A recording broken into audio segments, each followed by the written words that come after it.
Yeah. Hello, heroes! Welcome back to Young Heroes of Fate, our superpowered Fate Core game here on Encounter Roleplay Network. Yay! I am your long-lost game master, Zach Hall, and we are finally back with a brand new episode of Young Heroes of Fate. We will finally, hopefully, potentially, see what our characters end up doing as they try to make their way to the secret laboratory where they were potentially created. Who knows? We'll see. First off, let's go around and introduce ourselves, starting with ZippoGaming.eXp. Hi, I am Zippy Zippo. I am going to be playing Riley Rourke and his best friend in the whole wide world, Ogthalic. Sweet. Hey, I'm Christina Sid, Greek Sid, and I will be playing Nat Jansen. Cool, thanks for filling the space. Hi, I'm LB and I'll be playing Abby. Abigail Wanzer, a metal-skinned, extra-armed young lady who's ready to tear this shit down. Woo. Hi, everyone. I am Lazy Bones, and I'm playing Theo Costa, the Captain Athens hipster who likes getting beat up, I guess. That's his business. I mean, it happens. It happens a lot to him. He gets tossed around a lot. I'm Daddy Warbucks, and I'm playing Adam Jones, the the only smart one in the group that doesn't get beat up every session.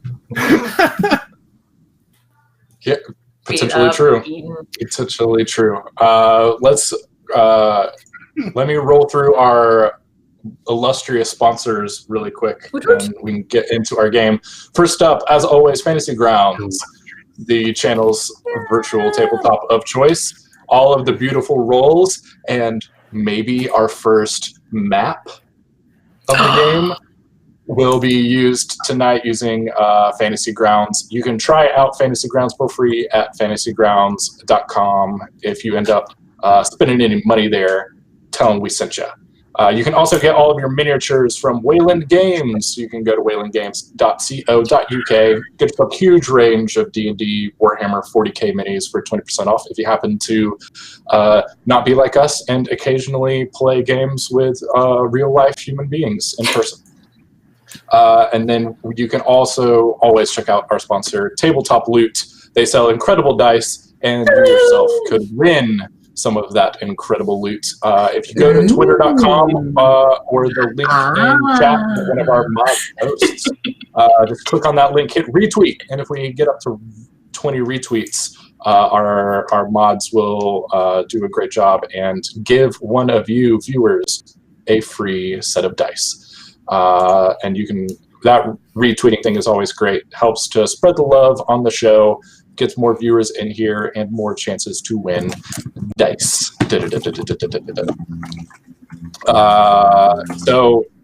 Just side note, GM's prerogative. Thank you all for hanging with us the past couple weeks where we haven't had a session. Thank you to my great group for hosting an impromptu Q&A session last week. It is really good to be back and to game and tell stories with you guys. Let's just get into it, I guess. Or does anybody have anything that they want to share before we get going?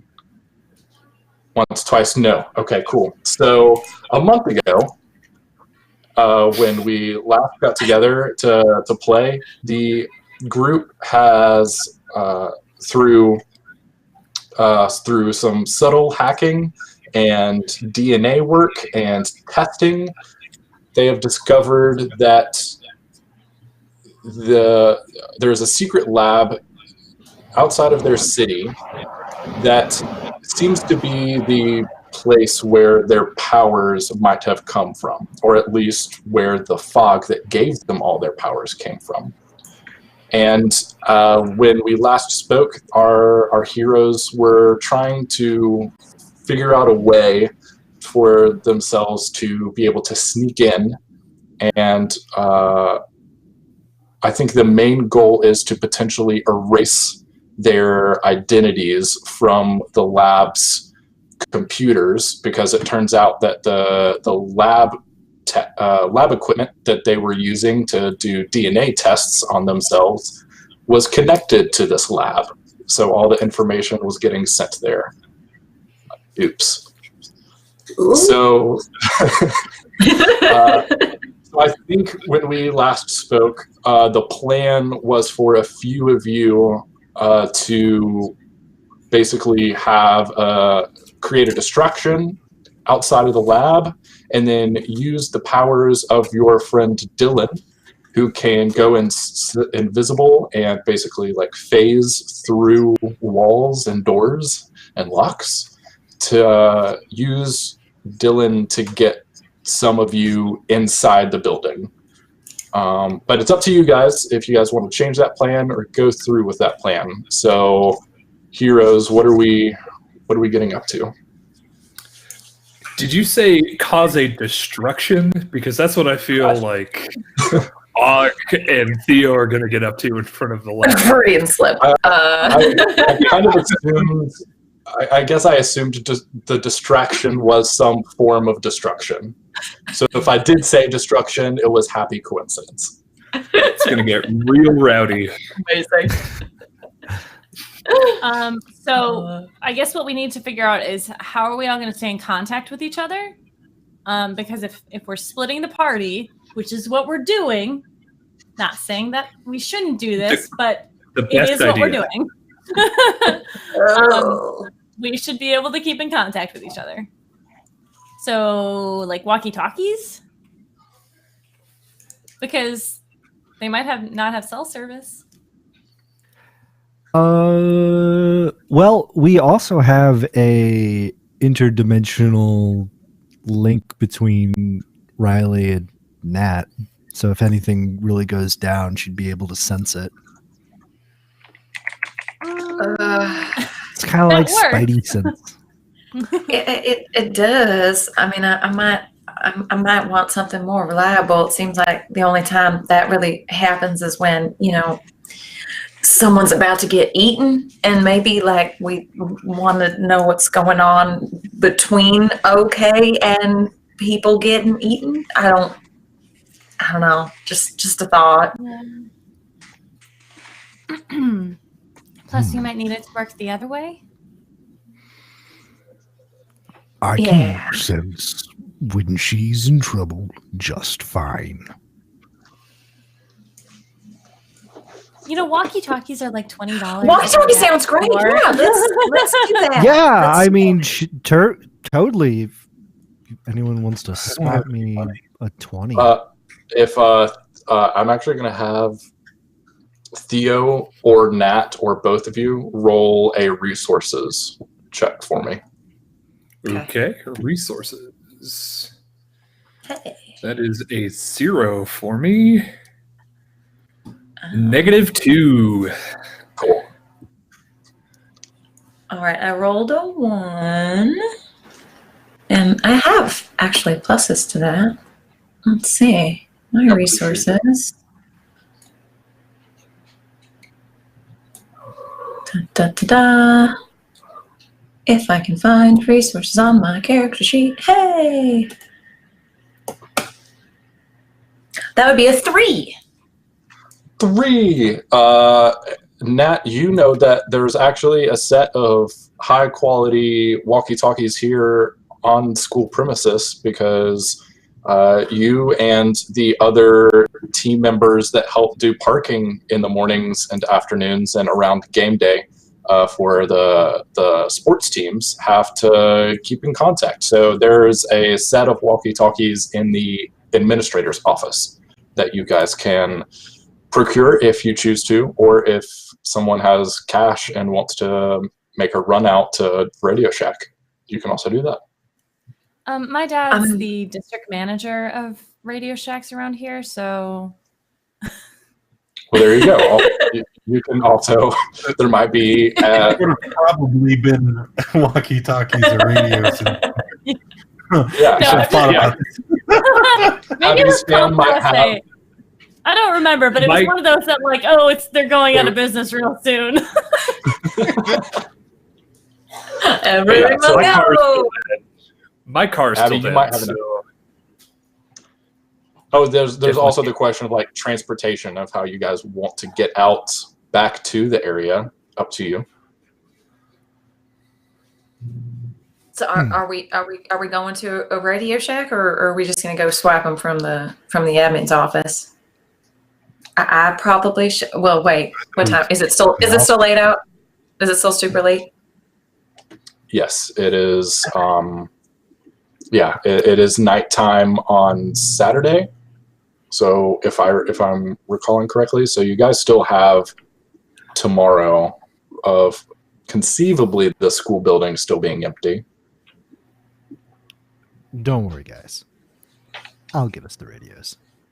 And I'm going to walk to the administration's office. Yeah. Is that my new thing? I gotta go like watch. Is that Dylan will pipe up and go, I mean, maybe, but at the same time, I can just walk through the locked doors if that. Spud. Dylan, why don't you go ahead and do that? Yeah, why don't you go ahead and just kind of walk through all of the walls and It really seems like Riley wants to go do it. So why don't we just let Riley? I have a feeling it won't be his first time in the admin area. Where it always goes wrong. See, you know, and then that's bonding, Spud. Now let me do this before I break your face. And he starts walking down to the admin's office. I'll follow him. Okay. Riley, you walk down to the admin's office, and it's one of those. You can kind of see the front desk where the head secretary normally sits. It's one of those where there's just a single solid wooden door that lets you go in, and there's a couple bays of windows that you can see through, and it's totally dark back there, and you can kind of jiggle the door handle, and it is locked. They're usually back over there by that back desk. I pull out a zipped up case and I unzip it to reveal lockpicks. Beautiful. Where in the hell did you get those? I've always had them. Why do you think things from your room suddenly go missing when I need to borrow them? Excuse me? Don't worry about that. And What the hell has been hanging out in my room? mainly your perfume, because it smells better than any of my deodorant. Do you understand how incredibly creepy that is? Like, incredibly creepy that is? Maybe. Oh my god. He Hurry up, just goes in and he please. starts. Oh my god. He starts picking the lock. Okay. Okay. My burglary is 2. I rolled -2, so a 0. Okay, so it comes out to a 0. You're probably going to need at least a +2 to unlock it. So would you like to spend a fate point, tap into any aspects to get that too? Let's see.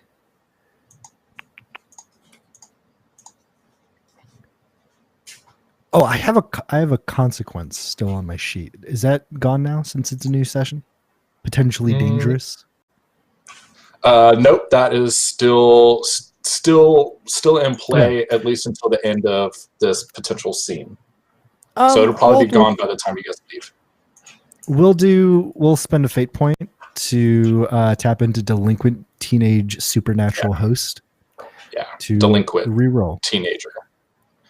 Being Yeah, operative. so we'll spend one of your fate points for this session, and you'll get a 2, and you'll This is not the first time. You can actually still see the scratch marks around the lock on the deadbolt from previous entries into this area, and clink, you can turn that deadbolt and open the door, and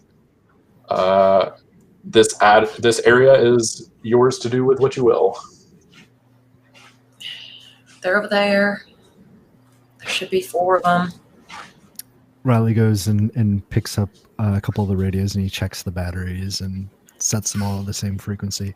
By the way, I have never broken into your house. It's just funny to see how people react when I say.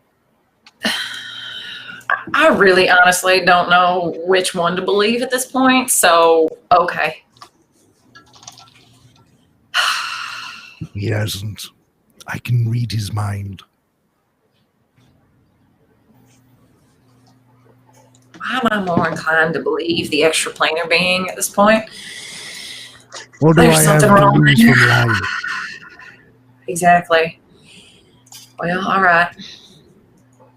Anything else that you guys want to do or grab while you're back here? Riley sits down at the administrative's desk, and he's like, all right, let me fix some things. And he logs in. What are you doing? Changing tomorrow's lunch special, and look, I don't want to fail Spanish. Are you pulling a Ferris Bueller right now? I mean, come on. I'm just changing this F to a C. I'm not going to put an A. I mean, I'm not going to give myself that much credit.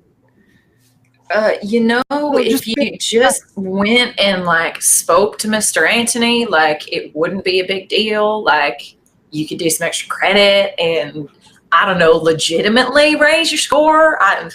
It's not like you're I dumb, am right? legitimately raising my score. I'm doing it right now. It's only been 1 day of class. How are you already failing? Actually, technically, we haven't had a day of class yet, right? That's fair.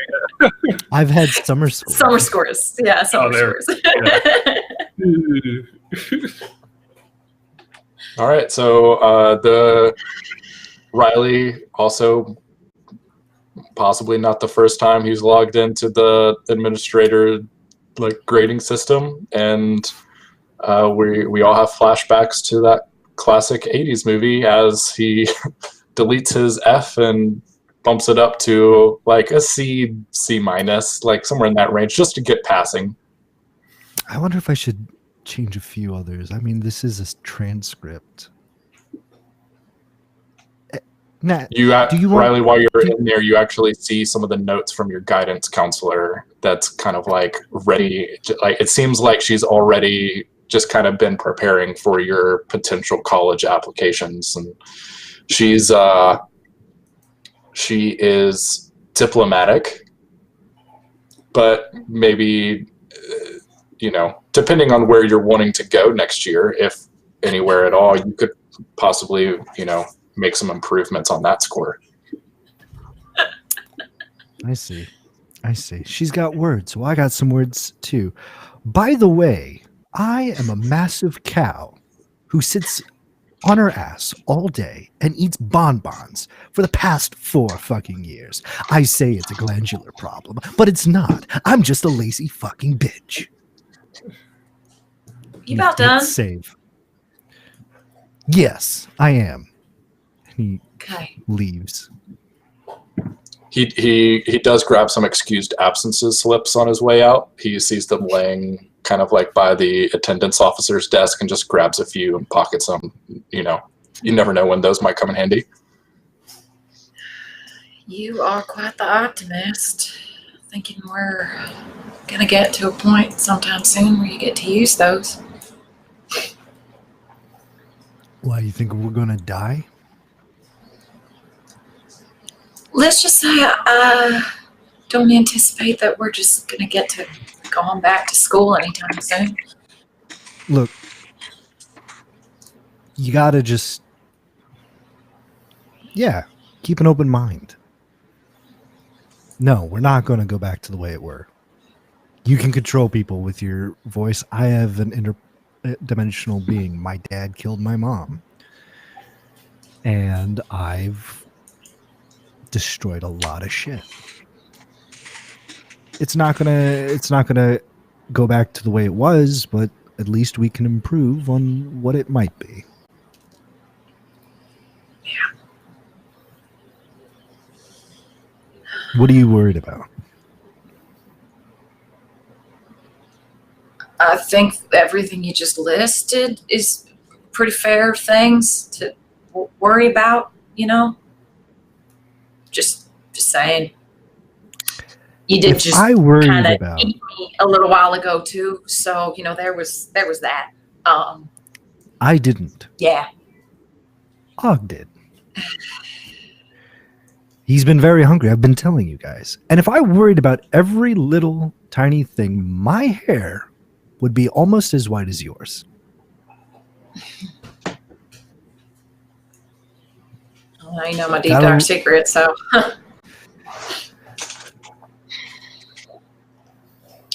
Look. I get it. I get it.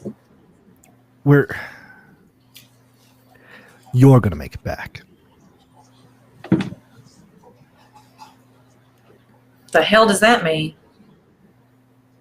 I'm just saying, if it comes down to it, you are going to make it back. That doesn't sound ominous at all, Riley. I'm just saying, if it comes down to it, you run. How can I have this?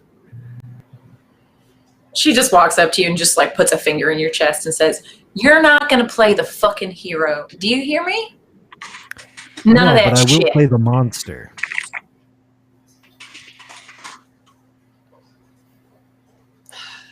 We're all going to get through this, all right? There we go. There's optimism. Fine. You guys walk back into the lab where everybody's kind of hanging out, to where the entire group is arguing the merits of Star Wars: The Phantom Menace. And the room is split on whether it was good or not. Midichlorians guys as Just come out. So, All right, No. Dick cheeses. No, this is 2008. Everybody knows it's bad back then. It's true. But having memes an didn't actual exist yet. measurement for being able to know how much force you have to use, midichlorians are practically essential. Get out! Riley goes up and he hands Abby a walkie-talkie. Metachlorians is just some pseudoscience made up to explain space magic. Yes. I think my neighbor's Franklin- on. Sell those. Franklin's in the back going, just what are all of you nerds talking about? Shut up, Franklin. You probably like Star Trek. Yeah, it's objectively better, but it's fine. What's wrong with Star Trek? What? Yeah, Riley, what's wrong with Star Trek? Enterprise hasn't come out yet, so we boring. don't know. An old Canadian sitting or flying around space, shagging every alien that moves. Yeah, let's get real. Oh, okay, well, the original series had some problematic moments, but, Deep Space Nine, top-level sci-fi television. No. Hey, look, Hard. all I'm saying is that Brian showed me this really cool show called Firefly, but Fox is really dumb and it got canceled. So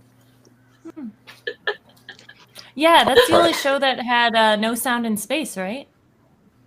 yeah, I like that one.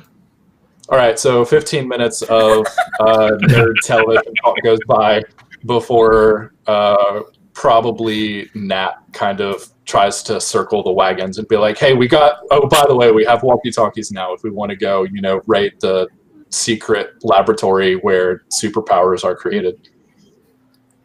The things, yeah.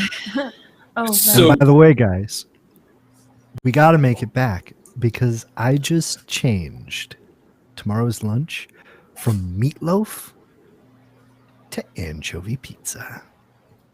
You can thank me later. There's a collective groan in the room, just like a chorus of groans. Yeah. No, this man has taste. You do realize that those poor folks that work in the lunchroom, like they have like a certain amount of food and like they plan that and just never mind, it's fine. All right. She's on something. The food's probably already ordered in the kitchen. I don't think changing it on the schedule is gonna do anything.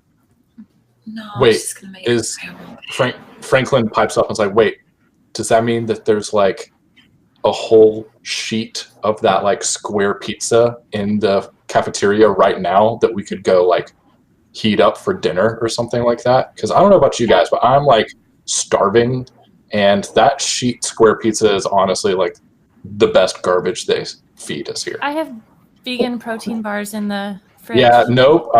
So pizza? Anybody? Wait, sure. it It that looks like it was on seitan Wednesday legitimately anyway, so But Okay. we're going tonight, right? Yeah, we're gonna go. tonight. Yeah. Yeah.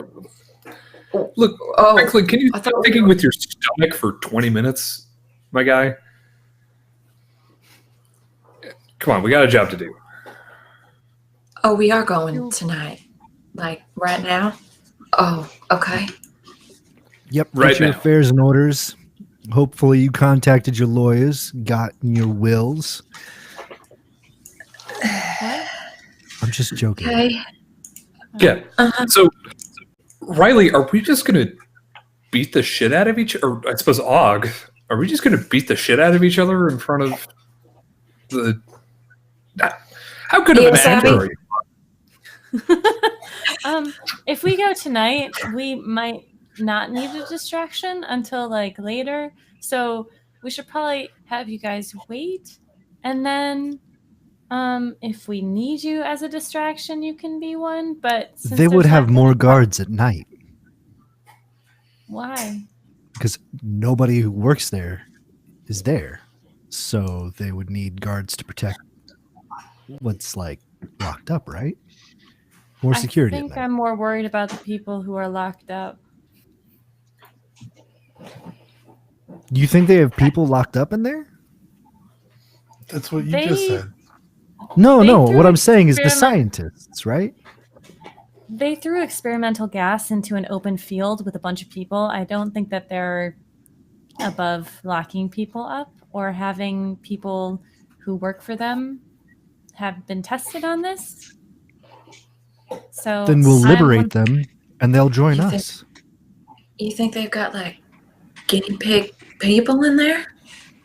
I think that is step 2 of, what they did. First test on Probably animals, some then death row test on inmates. people. Well, the more Holy reason shit. we should go quickly so that we can protect ourselves. And if they're being held captive, we can't just leave them there. But there's also the possibility that they volunteered and they're for the cause. Well, Superpowered. then they get Og. My favorite.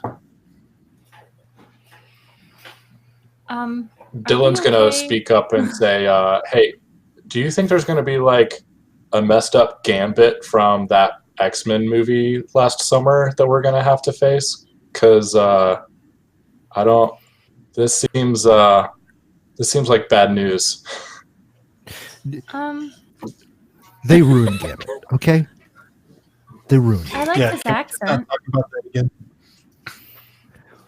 Gambit, Zach, why? with the power of Galactus, can harness the kinetic energy in the universe and make it explode.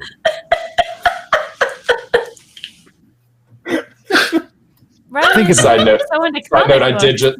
I did just Google X3 to make sure that it came out before 2008. It did. That movie's been out for 13 years. Oh my god.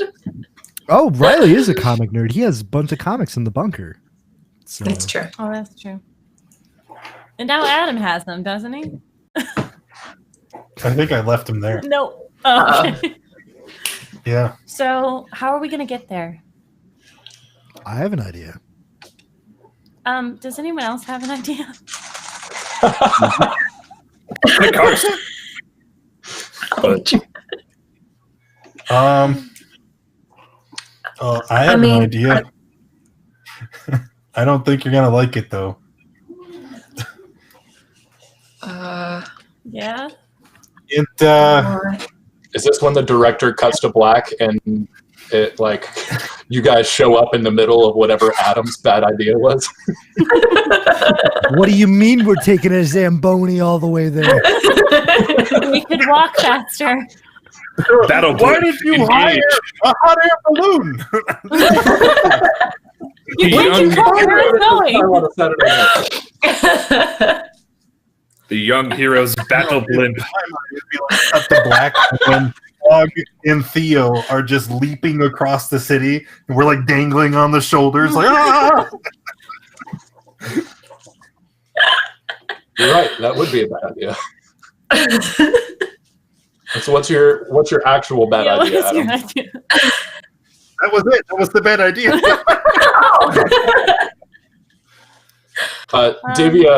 Divya will point out that you guys did just break into the admin office. There's a decent chance that there's a key to an activity bus.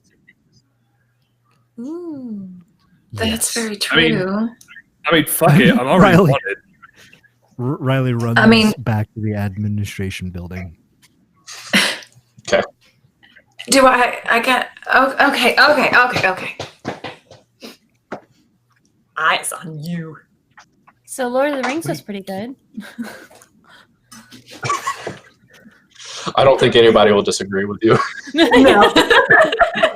Not a hot take in 2008. I heard that Peter Jackson's working on a Hobbit movie. Whoa, wait.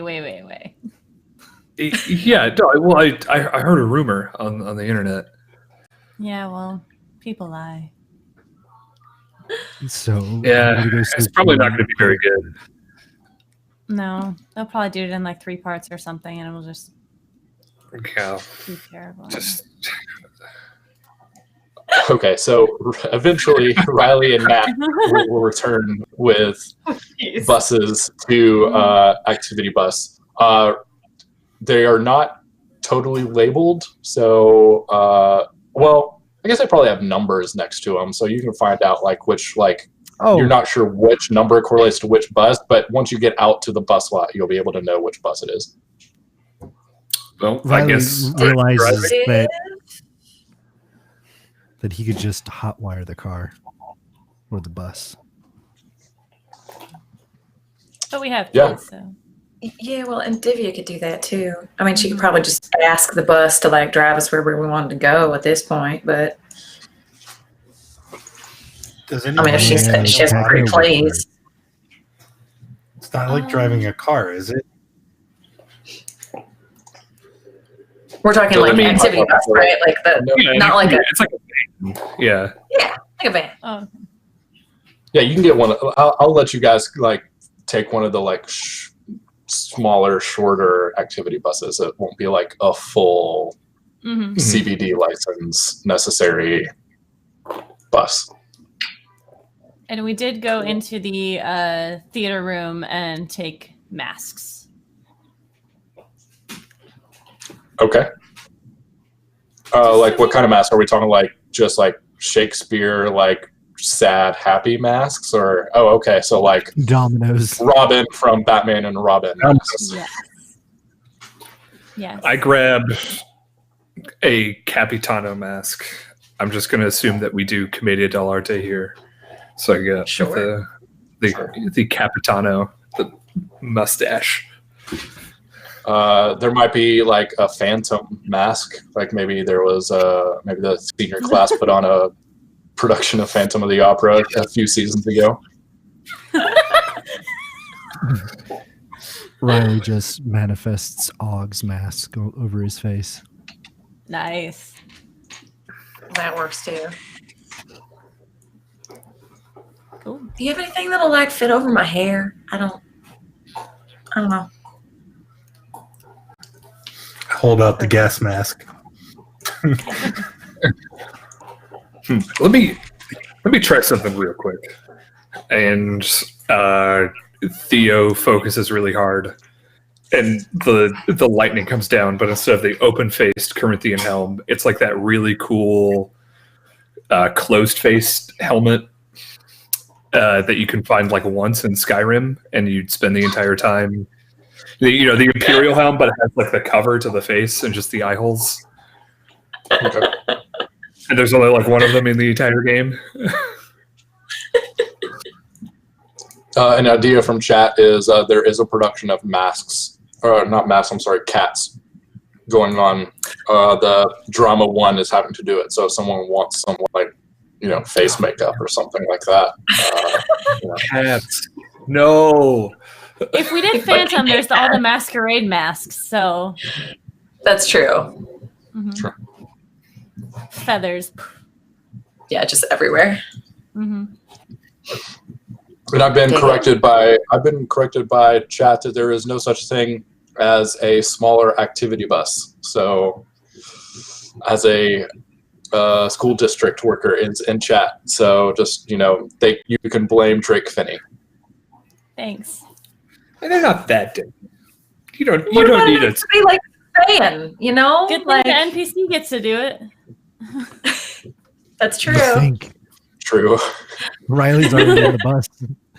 Yeah, Riley gives up the driver's seat that he's already sitting in, and he's already got his iPod Classic with the physical wheel hooked up to the cassette tape adapter that you have to use. There's no aux cables in buses, but it seems like at bare minimum Riley's DJing this trip. Mm-hmm. I'm not comfortable with Riley driving. What? I'm an excellent driver. Divya is the best. So can we play to everyone? Divya can talk to machines, but Riley and I have two consciences and two sets of reflexes. And Divya is bright red.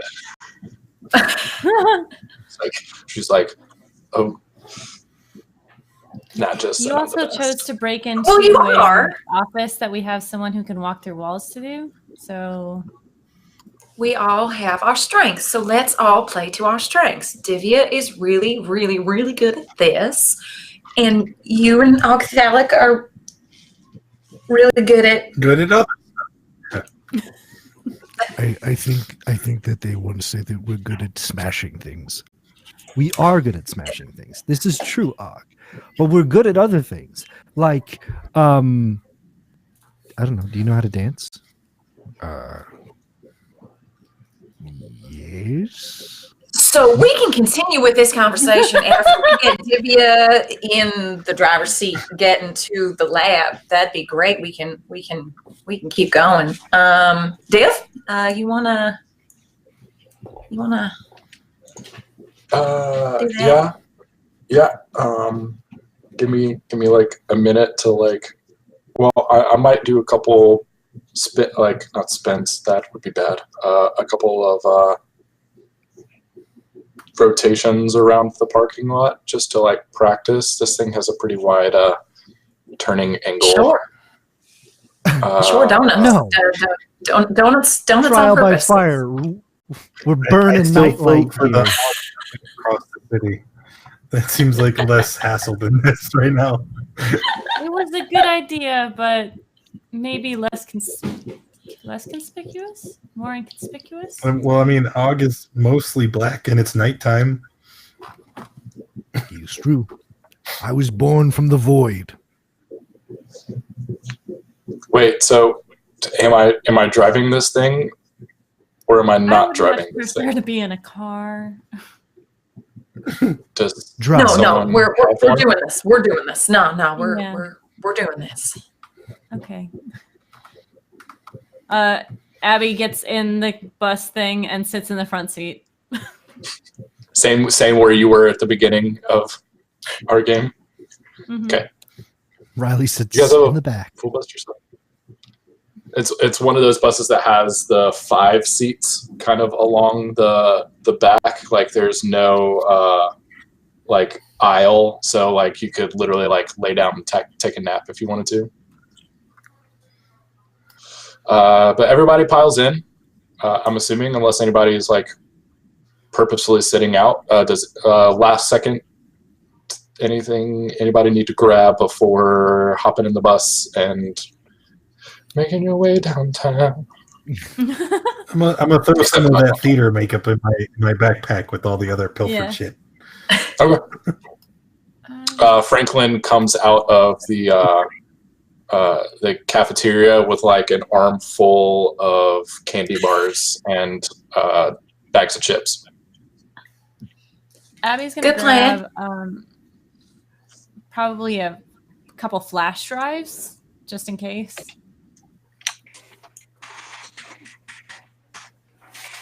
But yeah, let's do this shit. Cool. Okay, I'm gonna roll. So Divya has a +3 for her drive. Roll. Okay, so she rolled a plus. It's gonna be a +2 for Divya.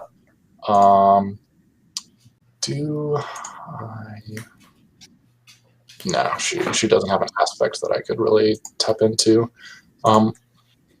So she will start. It's slow, and she hops up on a curb as she's pulling out of the bus lot onto the street. But everybody kind of lurches. But she gets on the road and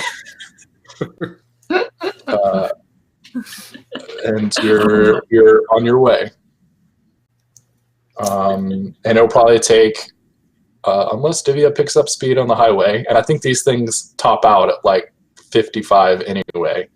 It might take you guys like 30, 40 minutes to get out to the lab. So if anybody, like if there's plan making or discussions that want to happen before. So, Abby, you brought up the fact that we might not need a distraction. What is our signal for Og and I that we need one? And who's going in? Who's staying outside? I'm going in. Divya, Dylan, Nat, and Adam. Okay. I don't know. Sorry, I feel like this Well, day- again, should I be staying outside to supervise? Supervise what? And then Riley puts like a doob in his mouth and he lights it. We are snatches it out of your mouth. We are about to infiltrate a highly. What are you even doing right now? It's called loosening up and getting some, I don't know. Am I supervising? Rest. Then? Okay, I think that's what I need to be You know doing. what? You need that more than I do. Hand that to me. I'll dispose of it. Sure, you will. She'll go ahead, slip it in her pocket. I mean, like, what is the word that is everything's fucked? We need a distraction to get out. I think that's very important. But like Banana? How about it's we should all stay together, right? And if we can get in without being noticed, then great. But then if people with guns or powers or something nasty shows up, that's all you two. I like that. I look at Riley. Sounds good to me. Sounds good to you. I'm ready to just have some heads together. I'm just So over we're- again. Oh, God. We're all going in, then. Everyone. Dylan, how many of us do you think you can get in? Oh, right. Yeah. He's the one who has to mass phase us through walls. I mean, you can do it one at a time, right? Yeah, just having multiple. You guys ran a test last session where if you guys link hands, his power can actually like cover everybody as long as you guys are like physically touching. So you don't have to do like single trips. Okay, so daisy chain it, and we all get in at the same time. Got it. Right. So we're going in and we're looking for. We're trying to get all the information we can and get all our information out of their information. Okay. Right, because we're not. This is maybe we can get enough information to turn it over to like the FBI or something. No, No, maybe not our information. not our information. We need to try it. Okay, you scared me, Abby. I was. Then he feels. I mean, look. I say we bring the whole thing down. As in, like, physically? I mean, look, I've seen Mission Impossible. There's probably a self-destruct button somewhere in there.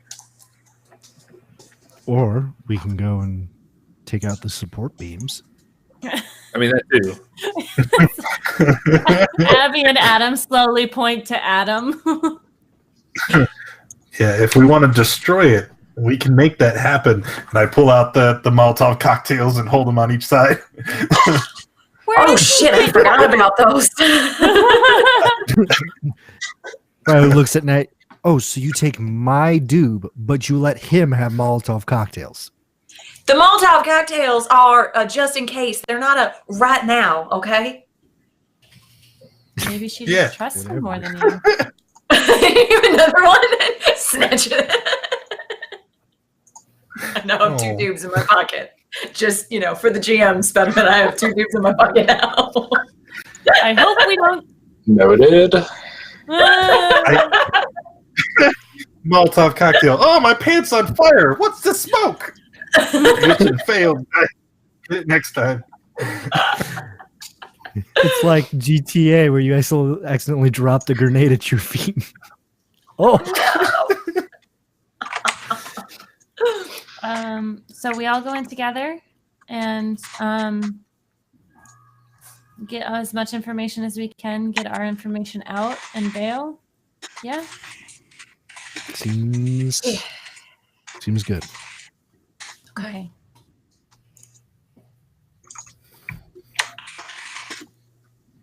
Okie dokie. So,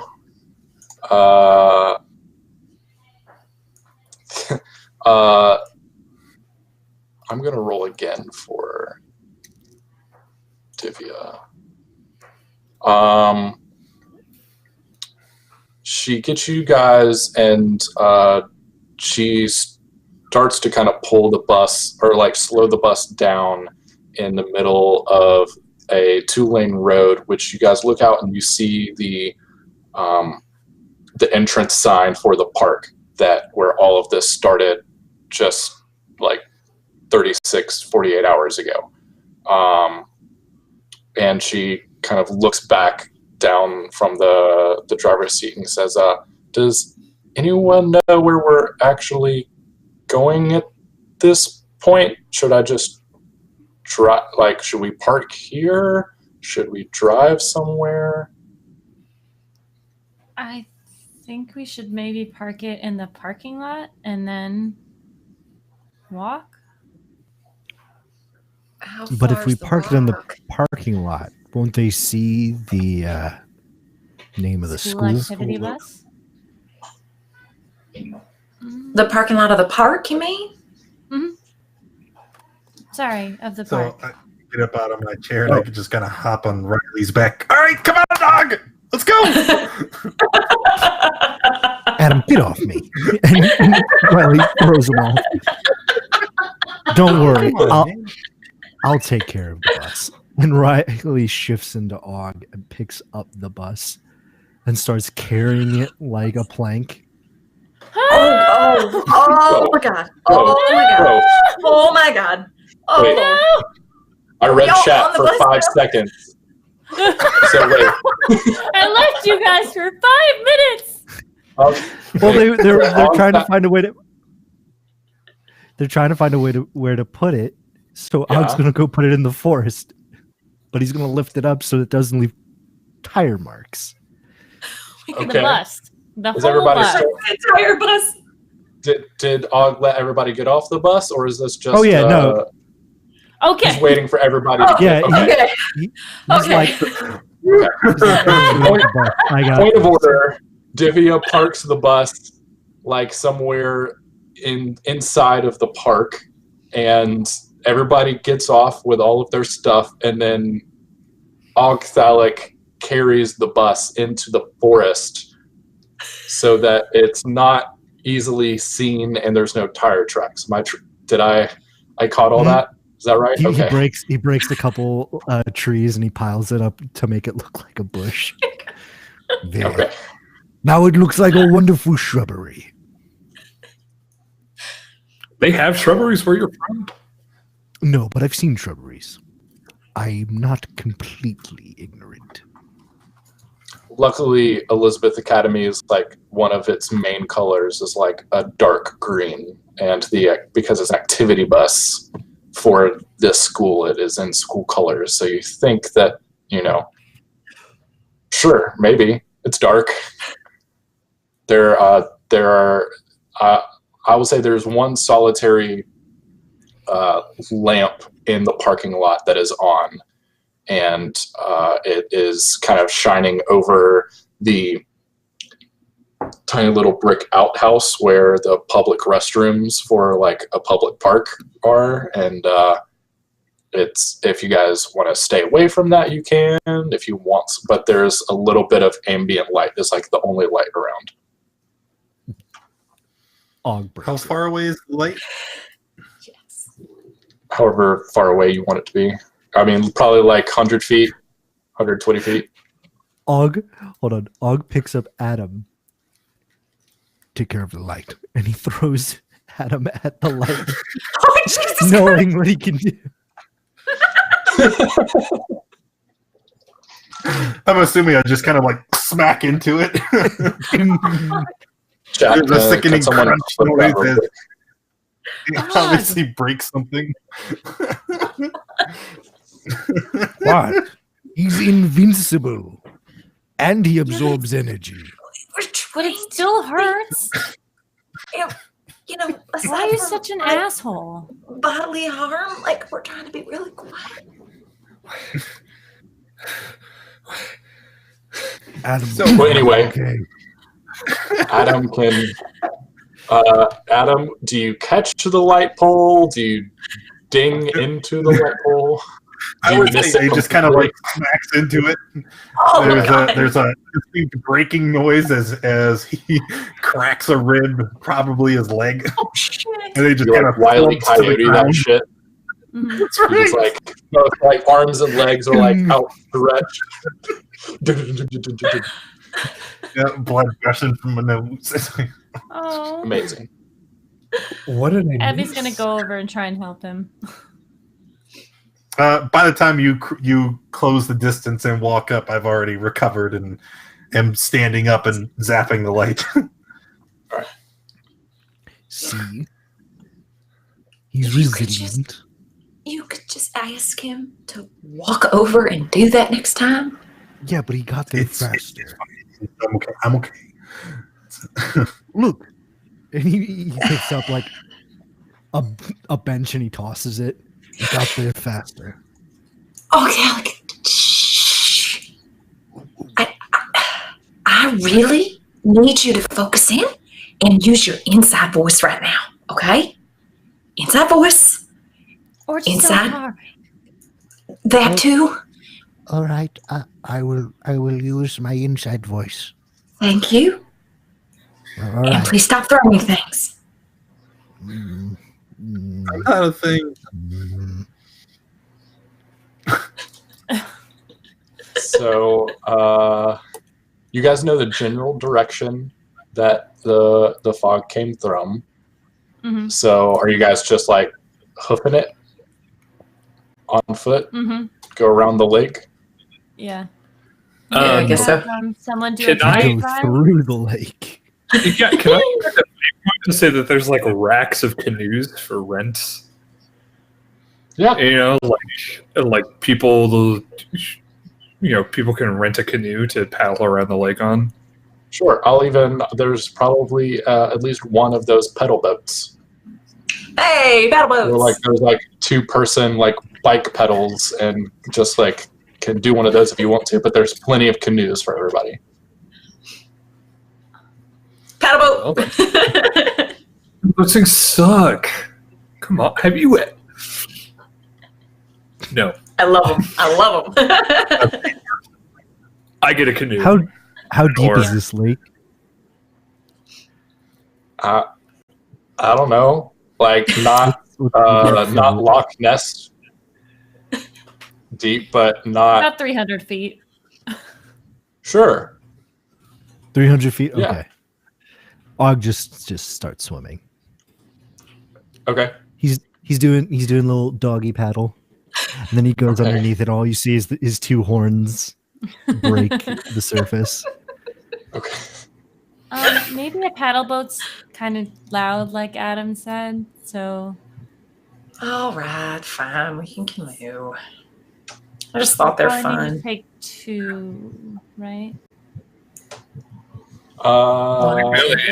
Six of Really? us? There's, okay, 6 person. without Og, there's Adam, Theo, Abby, Nat, Franklin, Dylan, Divya. So there's 8 of you. So probably you'll need 3 or 4. However you guys want to split up. I'm just going to put it out there. Abby has never once gone in a canoe, so she is going to be 0 help. There shall be rolls. So let me get a Canoe let me get a order. marching order. A canoe order. Like who's in which canoes? I have room in my canoe, Abby. Okay, I don't actually know how to do anything when it comes to a canoe, though. Oh just yeah, no, roll- Abby, why don't you go ahead and go in that one? I'll go over in this one. Yeah. Theo, right? We can go in this one, right? Yeah. So we're going to have 6 people in one canoe and 2 people in another canoe? That doesn't make a lot of sense. No, that's not. 4 and 4. 4 and 4. Don't worry. Yeah, but Is why don't you 2 fill in that one and Okay. yeah. Dylan and Franklin will get in the boat with Abby and Adam, and then Divya. Who am I missing? Franklin. So Dylan and James? Divya are with Adam and Abby, and then Franklin and Divya are with Nat and Theo. Cool. I think I did that right. The only one I know is Divya with Nat and Theo. Yeah. So there are going to be 2 people that are doing the actual rowing, and then 2 that are just riders. So let me get in boat number 1, Adam and Abby's boat. Who would be best for rowing? It's you 2 and Divya and Dylan. What kind of Abby checklist already is said that she would be worthless, so I guess it would be Abby's me riding. and Dylan. Adam and for- Dylan. For So the arms, boys. they can.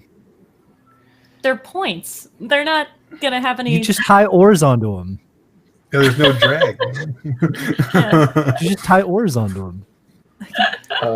So the boys are going to in boat number 1. I misplaced my core rule book. I think it's in my. I'm trying to track down my. This is when we find that Abby's like part water skitter, and she can I can actually just. stand on the Walk water. on water. Yes. Yes, especially when I'm full metal. I'm sure that science adds up. Physics. Boats Oh, are So- made of Science never metal and adds they up. float. true. Adam, what skill would you like to roll for this? I would probably let either athletics or. I mean, athletics probably makes the most sense. Okay, if you let's wanted- do that. Okay.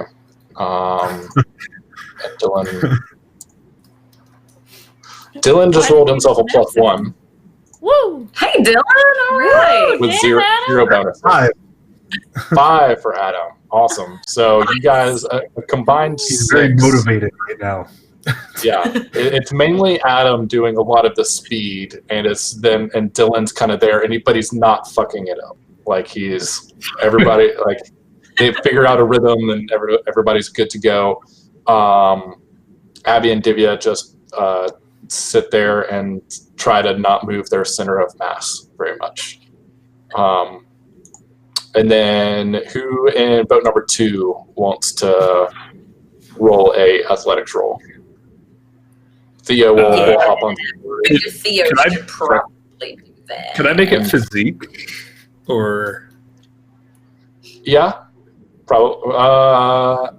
Physique, I think, depending on how, like, yeah, I think you can on physique. I think physique would be more like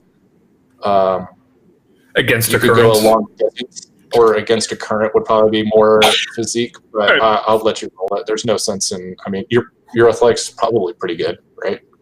Yeah, my athletics is okay, but my physique is much, much better. But if you want physique, I will roll. Or athletics. So I had Franklin roll in athletics, and he rolled with a +3, so he rolled a 6 himself. Yeah, that would be for physique. That would be a 6. Athletics would be 4 for me. Oh yeah, you guys are fine. Yeah. So Nat and Divya sit quietly in the boat, and yeah, there is there's a wake behind this canoe. Like, who knew? But both of you guys, both boats are making very good time across the lake, and you guys don't run into any issues before So you guys. There's no giant mutated fish. I Because mean, Og is swimming around. Maybe. Well, you're the only one. Og's the only one in the water, so maybe there's a few nibbles if you'd like to kind of try to get one. Well, I mean, yeah, he is. He's Jeff going to be is opening his giant maw and just starts inhaling all the water. It's like Okay. trolling, Yeah. but It's like a whale. They just sift as Yeah. it swims. Exactly. I'm just making sure that there's no like giant kraken catfish that was mutated by the gas. No, actually the opposite. Og, there is like as you start to swim, you are because of your size and because I think this happens for any size fish, but maybe not. I've only seen goldfish and betta fish die where they float to the top. There are a lot of dead kind of fishy animals here in the lake. If you guys came back, later or in the sun where they kind of like baked, it would probably smell more. But since you guys are basically back the next day, there's not too much of a like overly dead fishy smell. But yeah, it seems like the whatever gas kind of gave you all your powers seems to be potentially lethal for some other forms of critters. Maybe it was created for mammals specifically and wasn't going to work on, fish, that kind of thing. Og? I don't think you should be in the water. Og comes up, grabs a bunch of the fish, chomps down, and then goes back in. Why? That chemical could still be in the water. If you're immersed in it, you could be exposed. Could be some other effect. Do you mean that I could gain more power by ingesting this water? was thinking you might get sick. I mean, we don't know the Made of science behind silver. it. Yes, Og. There is silver in the water. You need to get out now. Adam and Abby's boat.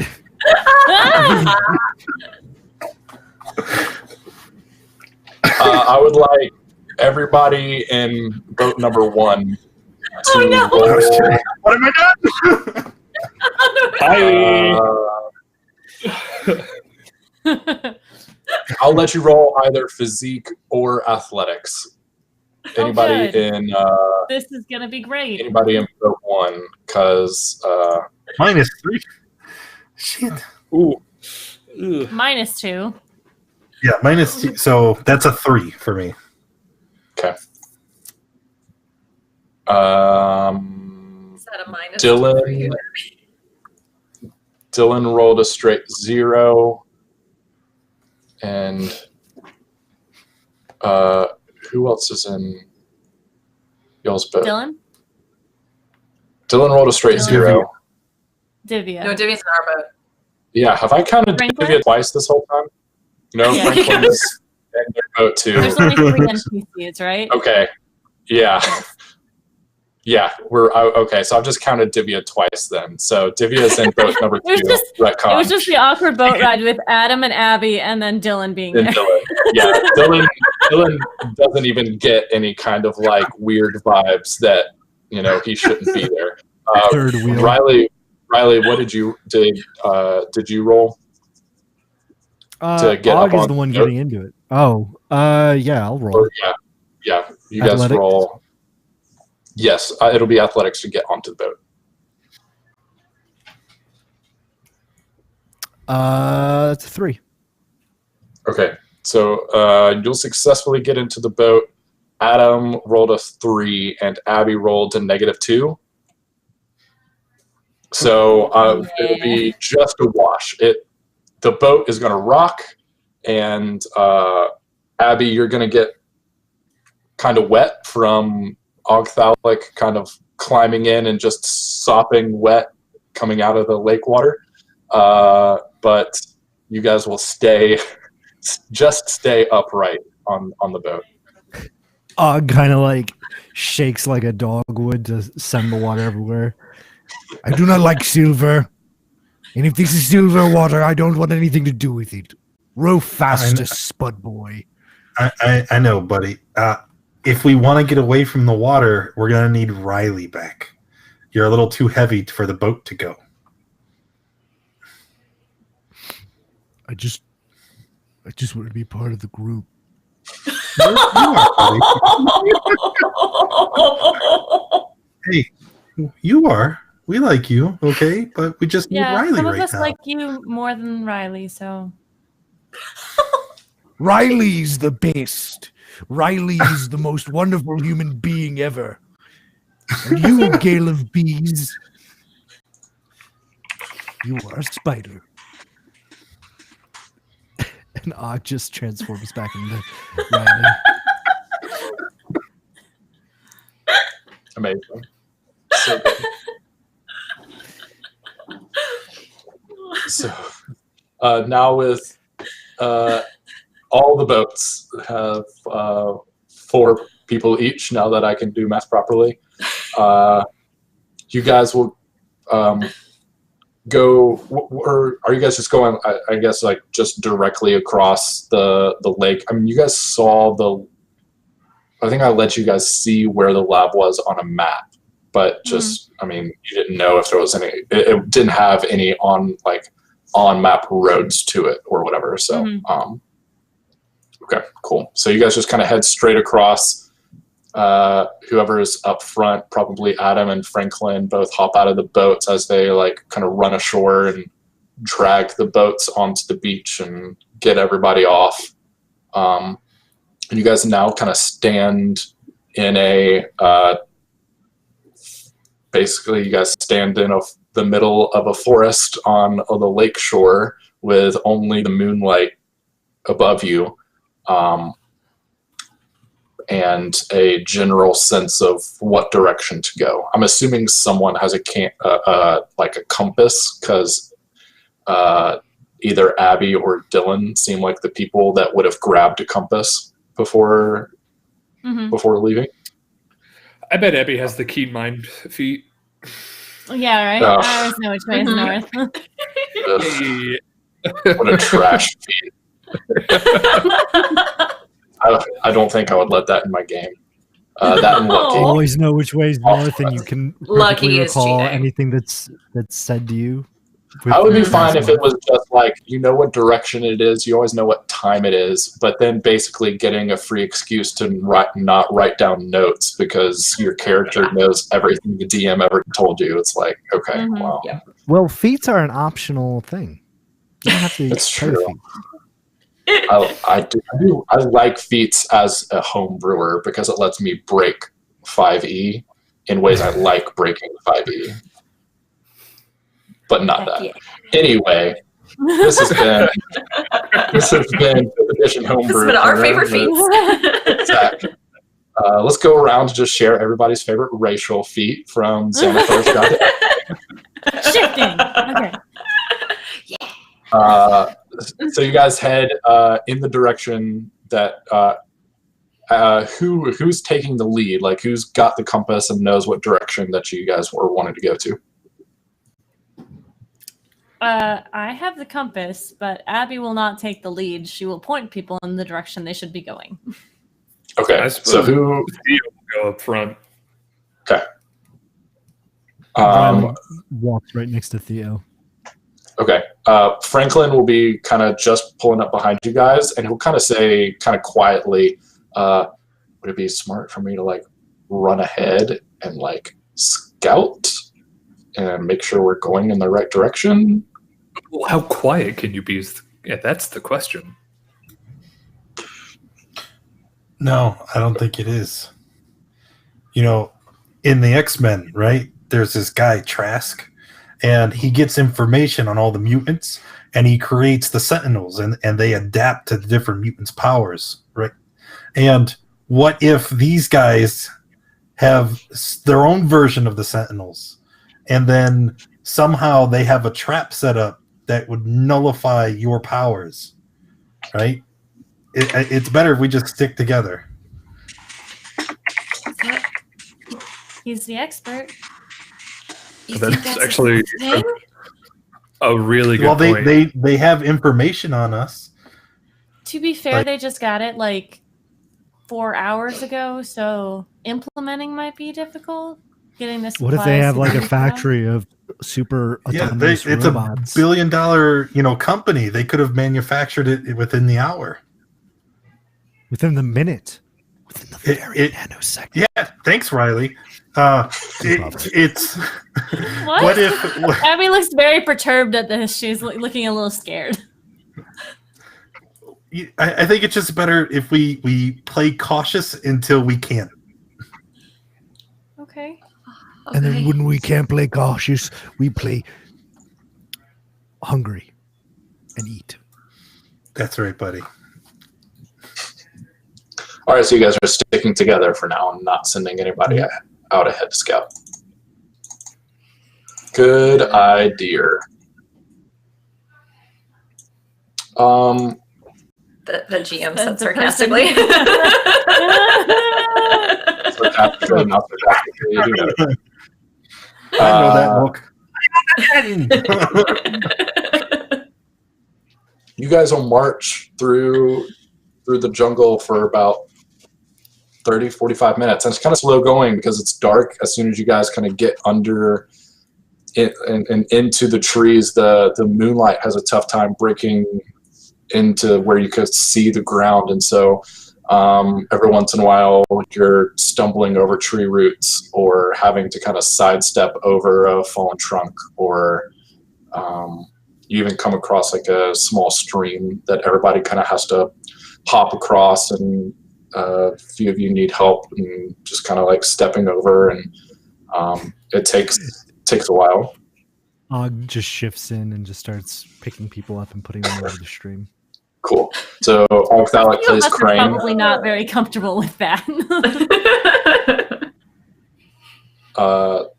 But you get across fine, not a problem. As you guys get close to, it gets close to like an hour since you guys probably arrived at the park. You start to see some lights,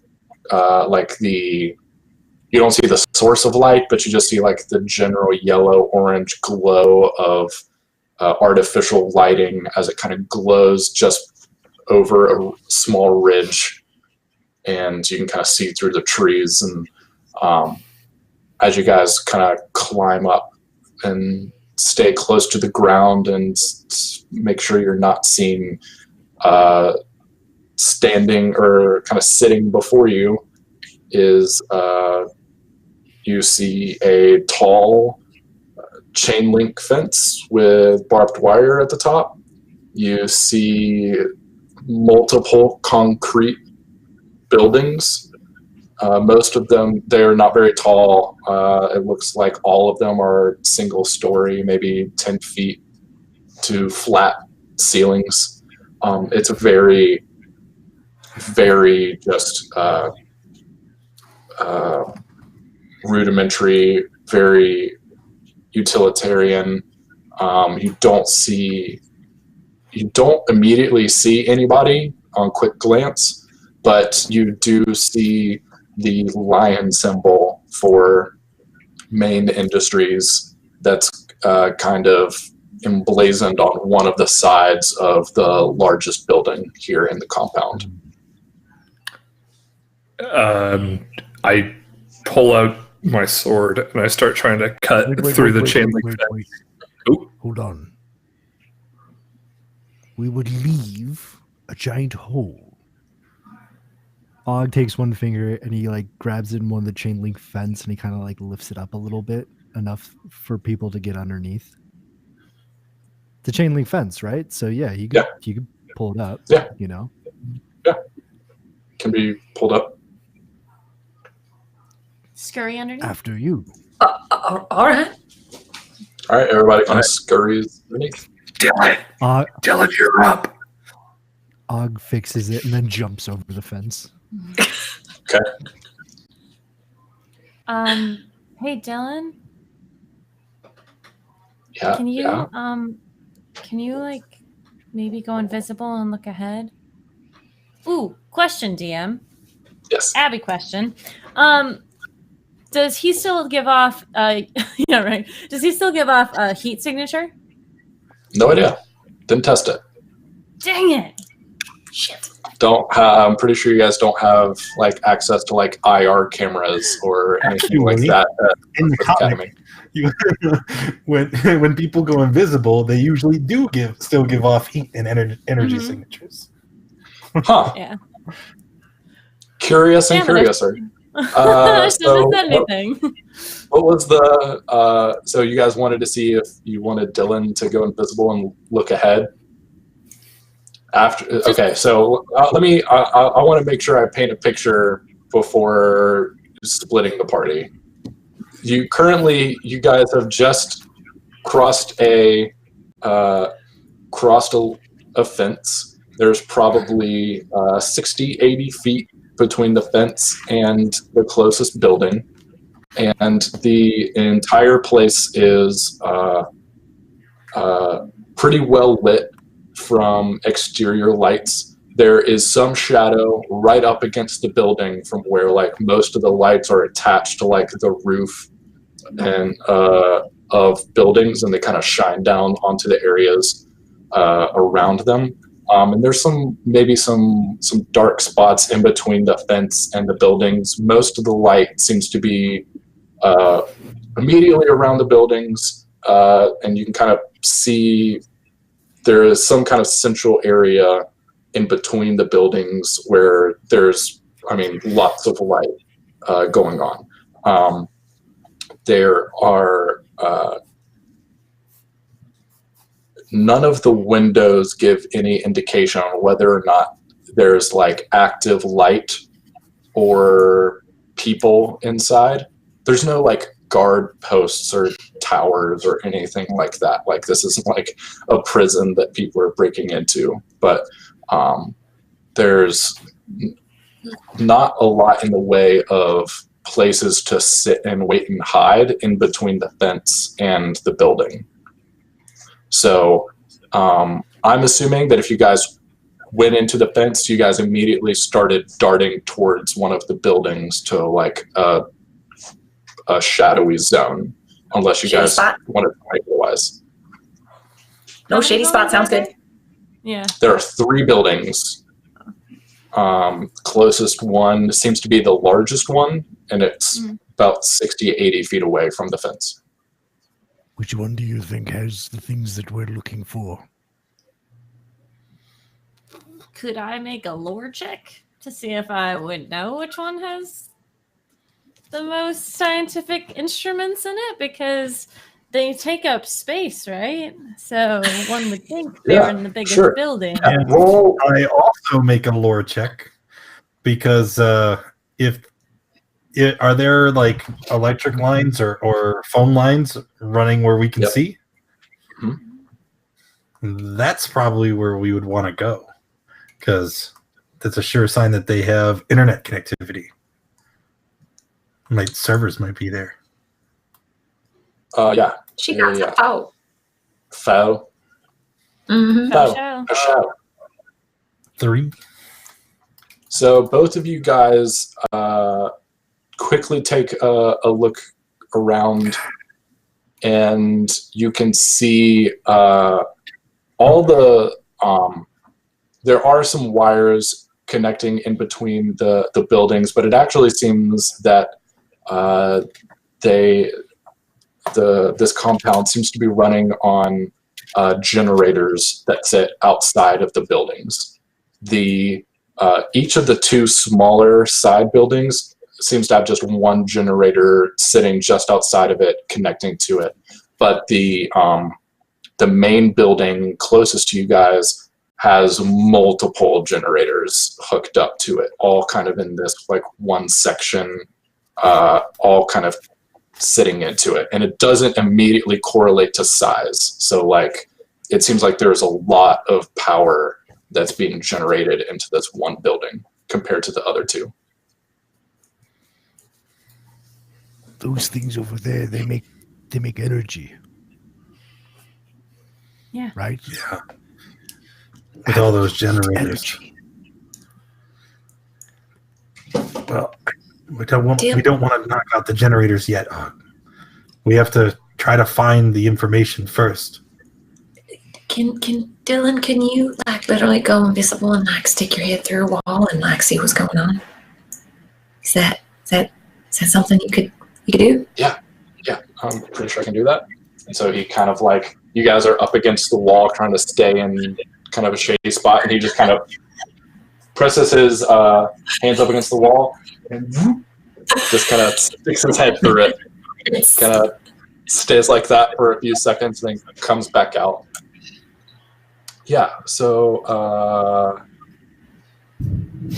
I think I found the right building.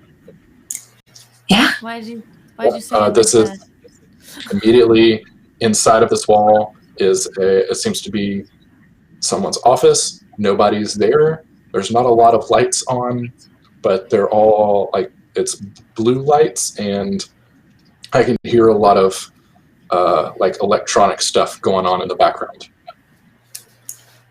Like maybe just outside the office. So it seems like we found a quiet spot where we can just get everybody inside. Okay. And an office, is there like a computer there? You think Davey could like talk to the computer and figure out where we should go? Yeah, if there's a computer in there, this is, as long as everything's connected, like they're not connected to the internet, but I'm assuming I don't have to break into any firewalls once I'm here on the premises. Maybe just a simple password or something. Do not worry, Okay. Lydia. If there's any walls that are on fire, I'll take care of them. Thanks, Og.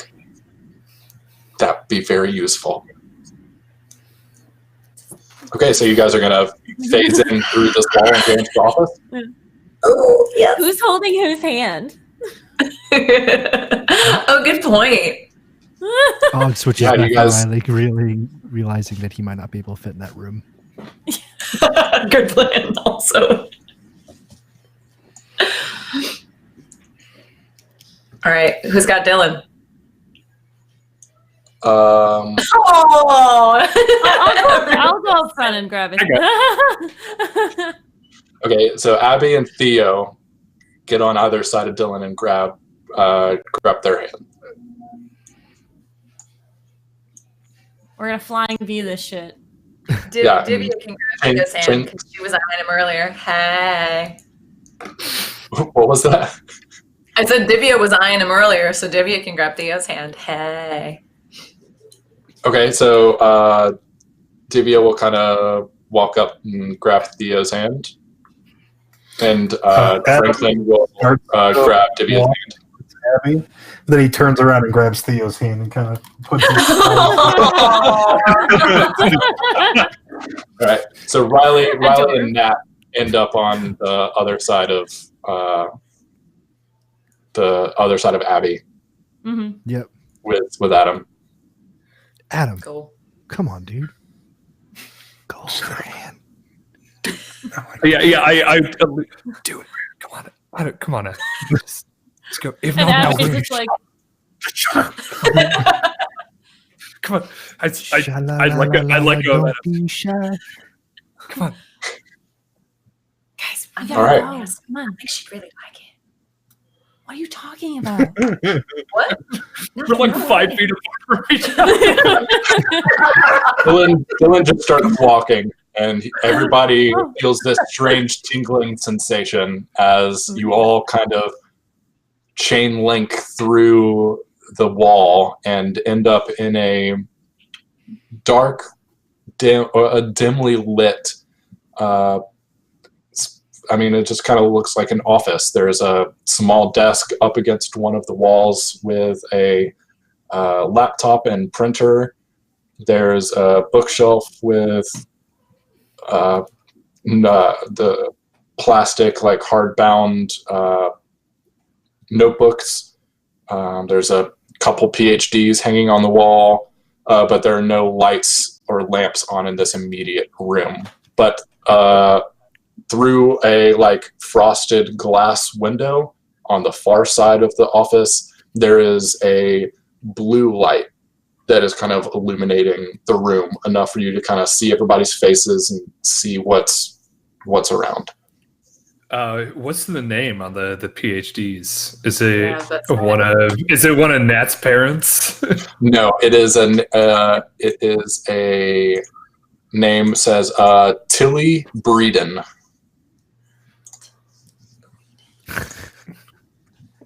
Well, Riley thank you, looks, Dr. Breeden. looks at the degree and he pulls out a Sharpie and strikes through the two L's, making them T's. Classic. Nailed it. We all need to know we're here now. I would like Does to go anyone- examine the journals and books. Yeah, Does there's anyone- lots of PhD stuff. for macro biochemistry? Yeah, I think that's what it said. Here, Abby, I hand it to Abby. Congratulations, Dr. Wanzer. Not yet. You'll get there one day. Divya will quickly kind of sit down at the computer and just kind of rest her hands on the keyboard, and the computer screen lights up, and Divya just she starts going to work. I'm gonna start Yeah, research. I'm gonna see if I can find any documents as to what they're doing. If I can find anything. Adam was just asking about that too. Both Abby and Adam kind of crowd around a small bookshelf, and you guys can both see the spines of those thick 3-inch binders that kind of can hold loose leaf papers and stuff. And on the spines, you can see basically just what looks like serial codes. So like you see one starting at 011, and that one has like 011 through 064, and it goes all the way to different notebooks, take you all the way up to number 232. Removing a book from the shelf and looking through it, what's in there? Just So gotta, you can grab see- one at random. Yeah, they seem to be subject profiles. So as you open one up, just kind of to a random page in the middle, you see you see two pictures that are stapled to a printed out piece of paper. Both of them are headshots. The one on the left is a woman with kind of dark olive skin, shoulder length, dark hair, and not wearing any makeup. Just you can see just the top of the shirt that she's wearing. It seems like she's wearing scrubs. She's up against like a dark gray taupe wall, it seems, and it's just like a normal headshot, no facial expression, just headshot. The second picture stapled next to it seems to be the same woman, except it is her skin is much grayer and a little on the lifeless side. Her eyes are shut. The hair is kind of laying flat back, almost like she's laying flat and gravity is kind of pulling the hair down onto whatever kind of surface she's laying on. And you can, Adam probably from watching too many procedural television shows, and Abby from her actual biolab, the picture just cuts out at the frame. You can see just the edges of the X cuts that a mortician makes when doing like a full biopsy. So I'm just gonna start like leafing through frantically, and I'm guessing like each page is a similar setup. Yep. Just each page similar to you see a wide variety of nationality backgrounds and ages and genders, but at least in the notebook that you grabbed here in kind of the middle, you see two pictures, one of an alive human being headshot, and the second being a dead human being laying on a slab.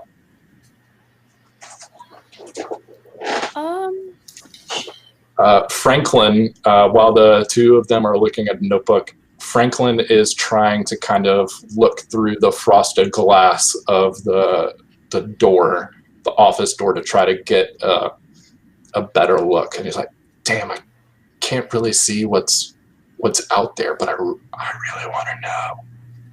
Nat is looking over the desk, like in like drawers, keys, anything that looks important Okay. at the So actual the- desk while it's working.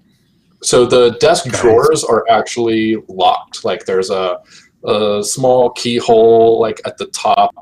Probably wouldn't be difficult to get into. Probably, honestly, like it's one of those locks where it's just kind of there to discourage people from pulling too hard, because it's probably all it would take. But it's a metallic desk, and but you can kind of like pull on the drawers, and you can hear stuff kind of sliding around inside. The top of the desk is actually pretty meticulously clean.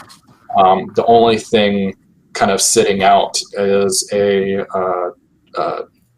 kind of a pencil holder with several number 2 pencils and a couple of pens of various colors, a couple highlighters, and a coffee mug sitting on a coaster. Is there coffee in the mug? Riley puts You his kind hand on the of mug. stare down, and there's a like the last dredges of whoever or whatever Dr. Tilly was last drinking. Left it over the weekend. What a monster. Riley goes over to the desk. That's what makes him a monster. And, Yeah, it's the coffee, the leftover coffee sitting on the desk, not the notebooks full of dead people. I mean, Right. none of us know that that's what they're full of, so just like, ugh, gross. Soon. One more thing on the books. Seeing Yes. this one, I'm just going to kind of drop it on the ground, and I'm going to grab Okay. the last book and flip Yeah. to the last entry. Okay, so the last entry is entry 232, and this book is much less heavy. So it looks like it's the same size, like 3-inch binder, but it only has maybe like a third of the papers that the others do. And you can see that the date for on this last paper was just dated like a week ago.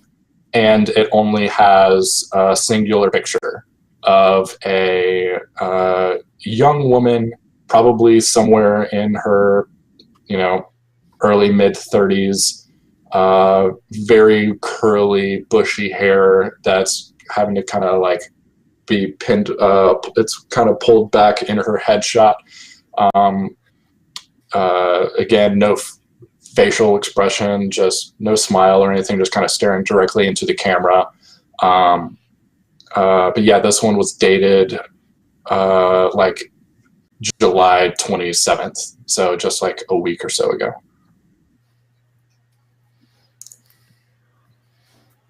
Guys, you need to look at this. What's What up? is it? I think it's the logs of all their test subjects. They've killed hundreds of people. What? Yeah, here. What information is on the pages? Is it just like, name, age, I like identifying stuff? Is there any more anything more specific? Yeah, so the top page just seems to be like vital signs, quick med history, almost like an intake form. It's the same for everybody, just with their own specific information.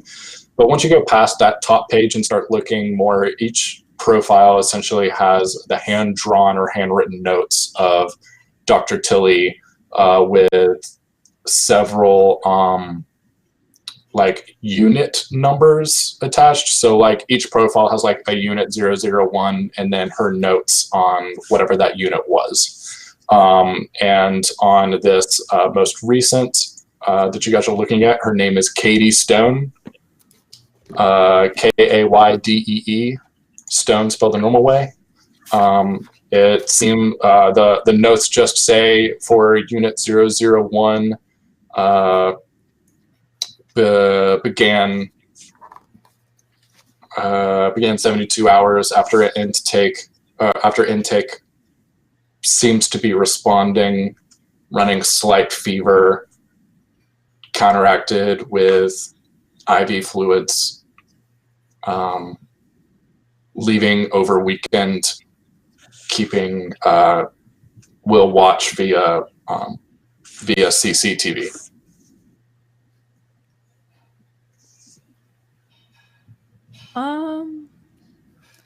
Are there any like causes of death on the other ones? Yes, they all seem. You quickly look through like the previous 3 or 4, and they all seem to have COD listed.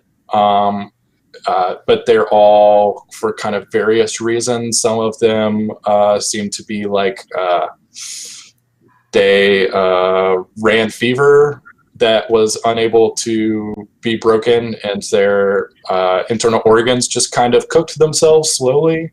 A couple of them seems to be like just start secreting their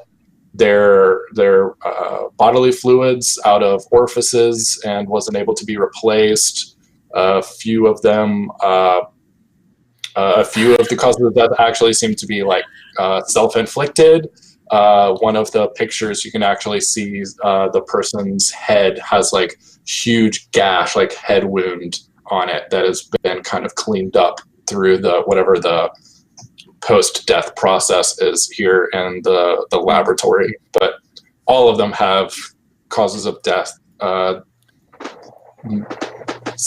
None are like sticking out to you as like a common cause though. Yeah.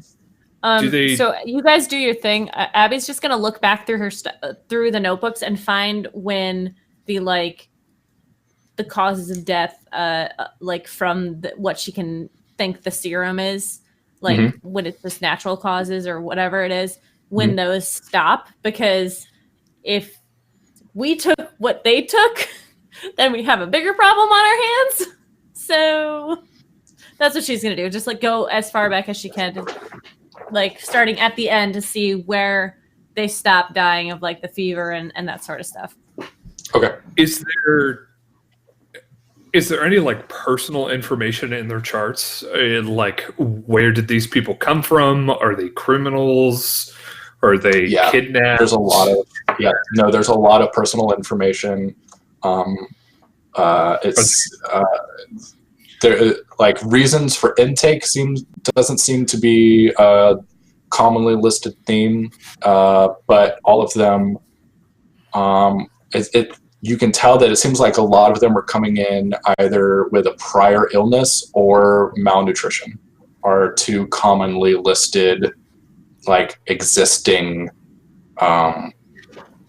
conditions. So a couple of people seem to have a chronic illness that they've lived with their entire lives. Some people seem to have something acute, maybe recently diagnosed with cancer or something similar where, something acute that they haven't lived with the whole time. And then some people are just coming in, you can actually see in their pictures are coming in gaunt, dirty, potentially off the street or from, they volunteered for various reasons. God. Sure. They're luring people in here. Riley's over by the desk, fiddling with the lock to pick it. Yeah, if you want to roll and potentially roll a -4, you might not be able to get into it, but it's probably one of the easier locks you've ever gotten into. It's just a 1. -1. You're what's your bonus to burglary? 2. Yeah, you're fine. Yeah, you're fine. So you can quickly kind of get into it with your lock picks and open it up. There's a skinnier top drawer that just seems to have you see some hair scrunchies, a bunch of highlighters, various colors and sizes of sticky notes, just kind of paper stuff. But when you open the taller bottom drawer, it's those hanging manila folders, and a quick look on the tabs, you basically see unit numbers going from 1 all the way to 16, with 16 at the back, 1 at the front. Guys, we got some more. Yanking 16 out. Og manifests himself as a little Og head and then reaches a hand over and grabs one of the scrunchies and eats it. This is the weirdest tasting donut I've ever tasted.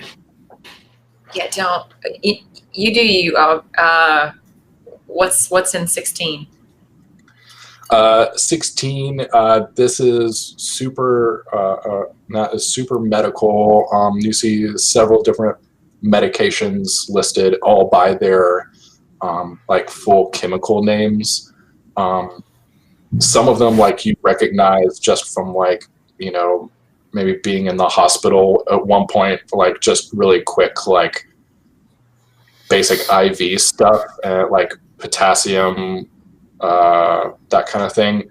Other stuff totally it's spelled with the English language, but beyond that, it could be, could be speaking Latin, and you know Latin to a certain extent, and so it's unclear. But you see some hand scribbled notes that in the blue light, it's kind of hard to read the doctor's handwriting. But a quick look seems like this seems to be a planned course of trials or medications from 1 to 16. So I'm assuming there's some crosstalk going on just to provide larger context. You guys don't have to talk to each other. It seems like the units 1 through 16 is like a course to test a specific individual on, and it seems like not everybody goes through all 16 units of testing. Like some people die after 6 units of testing. Some people die after 10. Some people made it all the way to 16, and it's the people that made it all the way to 16 that they're called. Like if you take some time to kind of do some cross like looking, the people that got all the way to unit 16 and have the biggest, thickest like stack of files, cause of death is listed as blank. Like there's not a listed cause. Died. Well, you see there's a picture there. So like they have a picture of them kind of being kind of like laid out on the table, eyes closed. They look similar to the others. This just seems like Call of Duty death, and the date and time it's blank on their sheet.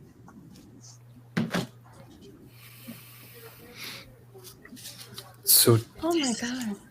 This is really messed up. there's probably still alive here. We got to get them out. Of course, but we need a contingency plan.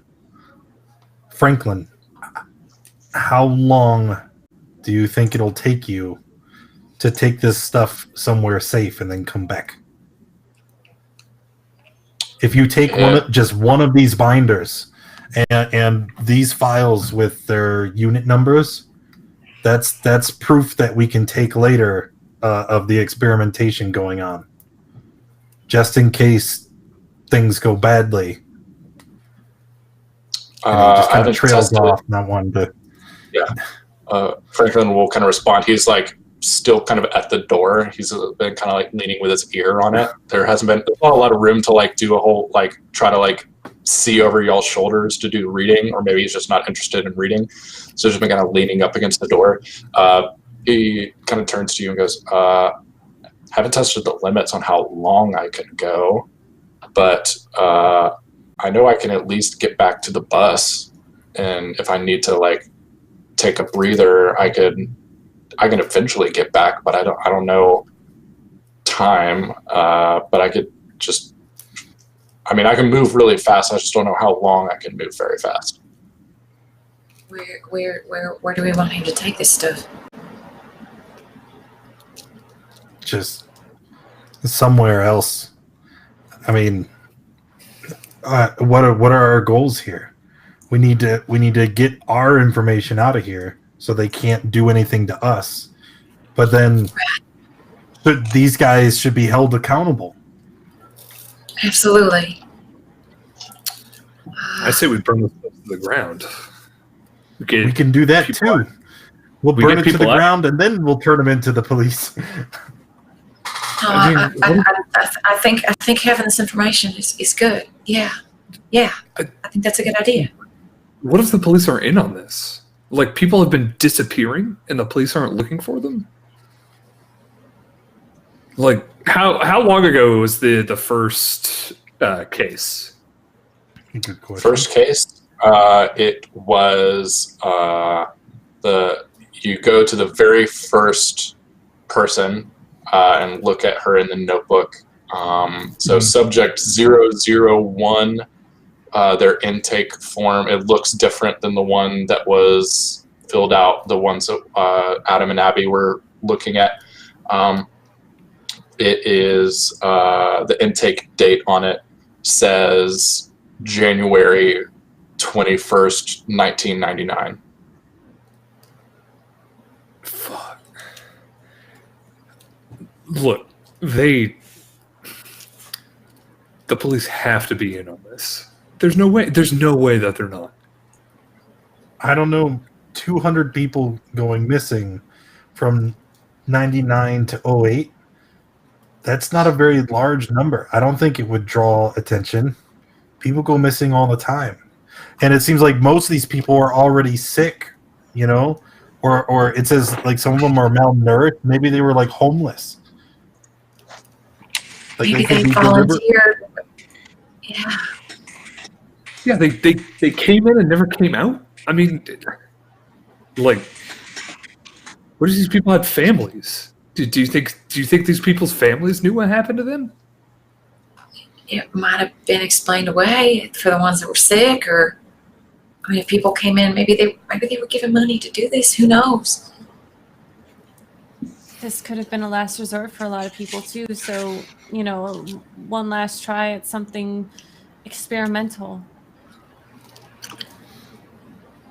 Yeah, but Guys, it's not our place. Did these people die because they were sick, or did they die because of what they did to them?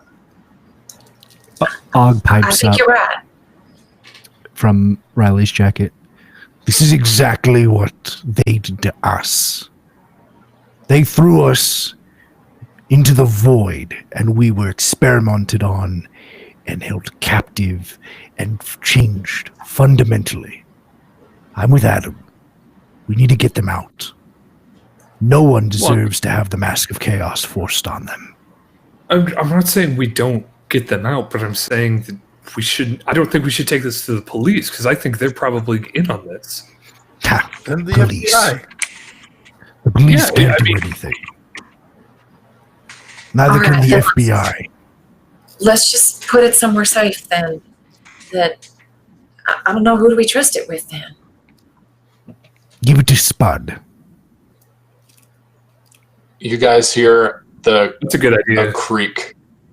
You guys hear a creaking sound.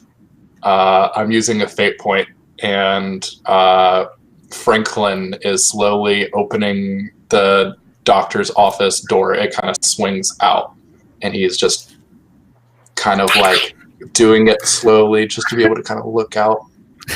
This A blue- you giant see a black blue hand goes over Franklin and grabs him by the head and starts pulling him back in. Okay. And Doors up. even with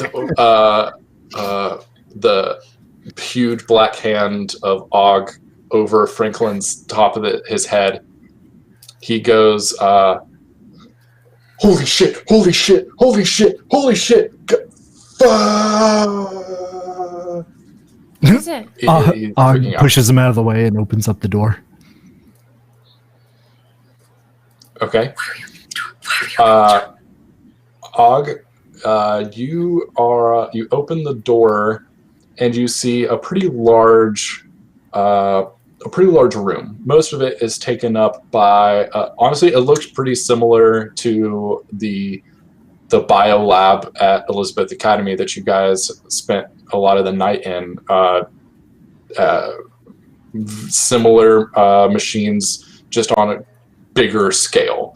But you see what the blue light seems to be coming from. There is a floor-to-ceiling tank that stands about 10 feet tall, maybe about 5 or 6 feet wide. And sitting in this tank of whatever fluid is in there, you see a huge hulking mass. It looks fairly humanoid, but it's basically missing everything below its waist. It is Poor guy. hairless, and its skin is blue. It has no What lens. the fuck? What?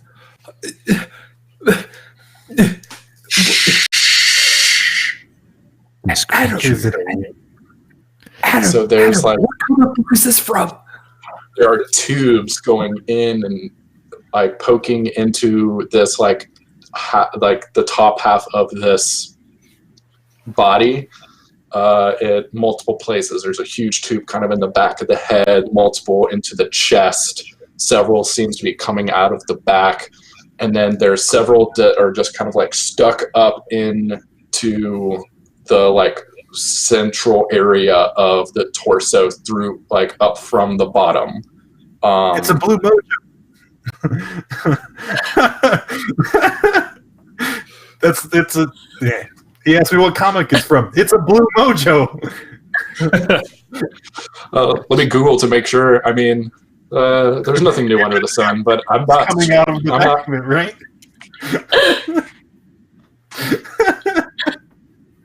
Oh man. I mean, it's there's I didn't straight rip off of it. It definitely wasn't intentional. That's cool. It's cool. But yeah, there's the top But he's half of a blue, blue okay? being sitting in a tank.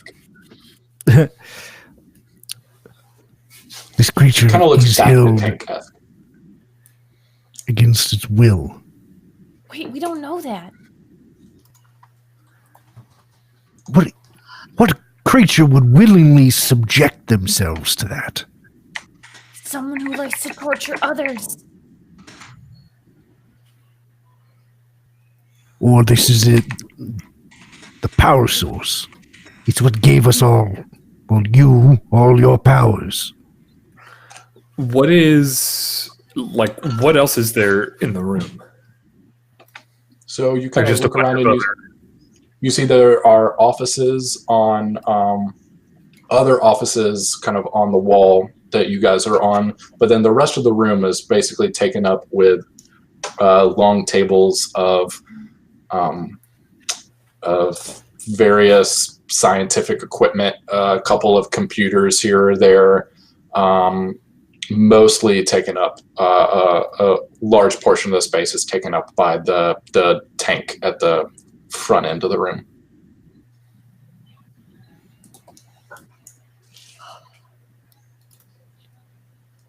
Should we talk to it?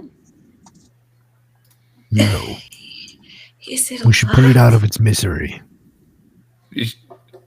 I agree. What if it's what? Why do we have to kill it? Why can't we release it? Release it. Have you ever met a creature with no legs? I mean, look at that They thing. kind of Can't- flounder about, and then you Maybe eat we it. talk to it first. Yeah, Thank we you, tap on- Adam. Tap on the glass. Oh god. Get a tap on the glass. Oh shit. Yeah, it's closed eyes. All of a sudden, its eyelids just pop open, staring directly at you. There is no irises or coloration to it at all. It is just straight, deep red. Very stark contrast to its blue body. And Adam, all of a sudden, your brain gets very loud. You hear a very deep, resonant voice inside of your head. And it is it's a lot and overpowering at first. Everybody else, you guys just see Adam. He goes up to the glass. You see the reaction from the being inside, and then all of a sudden you see Adam's hands just kind of clutching to his temple and starts kind of losing its balance. Adam, you realize this being is attempting to communicate to you, but it doesn't really have a language or words to be able to do it, and so there are just images flashing inside of your head, and all of a sudden you are treated to it's almost like this being is implanting its own memories inside of you. So cool. It's like you're watching a movie from like a POV movie. I forget the name of that POV movie that came out like a couple years ago, but it's almost like that. You see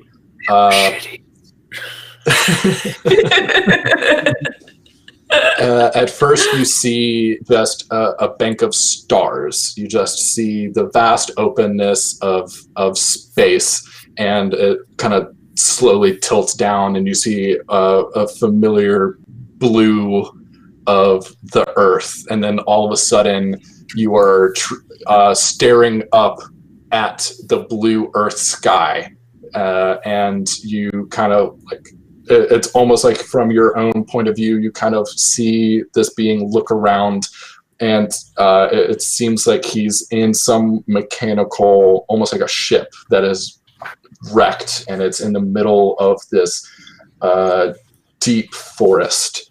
And then it blinks, and the next thing it remembers, it's in this tank, and scientists are poking at it and prodding it and taking samples from it and removing things from it. They start shooting things, like shooting it with things, and start like treating it to extreme hot, to extreme cold, and you can feel almost the pain that this creature went through. And then from your eyes, you can see some of the flashes and some of the faces of people that you saw in Dr. Tilly's notebooks. You see people in tanks similar to this one being injected with a blue and simultaneously blue and red fluid, and you see their bodies arcing back straight as this foreign compound enters them. You can see glass explosions. You can see fires spontaneously starting. You can see the power going out. You can see the room being literally shaken with power, like almost like an earthquake is occurring. And then you can see like the final or most recent memory that it conveys to you is this blue and red fluid being injected into like large silver gray cylinders. And you can see like as they kind of like pull the hoses out, you can see like a gray gas escaping from the cylinders. And it looks very similar to the fog that you guys saw several days ago at the park. And then all of a sudden, you are staring at the ceiling of the lab, and you're staring at inactive fluorescent lighting, and you're just sweaty and tired. But you have, for the moment, you seem to have several memories of this being. I run up to Adam and offer him a hand. Og Your dog. goes up and he Are you slams his fist against the glass of the tube. Oh my god. Okay. Oh, stop it! There's and the whatever material this tank is built out of, it starts to crack under Og's initial fist. Stop. Og, wait. no! Stop. This It's not an creature, enemy.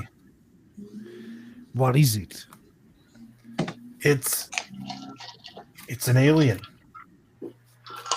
I seen it crash, and they've been torturing it, experimenting with it. I think they use its DNA to perform all their experiments. It's what they've used to give everyone powers. Oh my Og looks gosh. at the creature and then looks back at Adam. Whatever that creature was when it landed is not what it is now. How can It's you probably say in that? No. immense pain. I'm gonna stand up again and kind of shake my head. I'm gonna put my hand on the glass and try to communicate with it again. Its eyes never closed. The eyes kind of it's hard to tell what they're focusing on because it's all like a solid color. You kind of put your hand up to the glass, I don't know, like Free Willy style, and try to like how are you trying to are you saying anything out loud? Do I feel that like connection as it? There's like there's like a tingle, like somewhere, like kind of like at the front of your head, like, but you don't see like a I don't know, ASMR is not popular in 2008, so like maybe, but kind of like kind of ASMR-y of like there's like this kind of like tingling in the back of your head, but you're not like it's not like a loud loud force that you've felt before. So only, trying to communicate in a fashion similar to what I felt. Okay. I'm gonna put my hand on the glass, and I'm gonna say out loud, "Let us help you." And at the same time, I'm gonna think about images of friends, right? Of us holding hands as we came here, of us helping each other through all the conflicts that we've been through, and try to relay this image that we want to help. Cool. So I'm gonna have you. It's never good. You got this, Adam. You got this. So there's a couple things I feel like you could roll, and I'm gonna let you pick, like whichever one works best for you. Like you could roll empathy, you could roll rapport, or will. Honestly, I'd let you roll any of those. Okay, That's the one. Which one? Empathy. A 4. Okay. a 4. What were you rolling? Empathy. Yes. Okay. Yeah. So the creature's head will rise just like a few degrees, and you get this sense that the creature is like locking eyes with you, and you can see it kind of like turn kind of around, and it looks at all of you. Though some of you might have not, gotten directly up to it to where you could see like its dark red eyes kind of locking with yours. But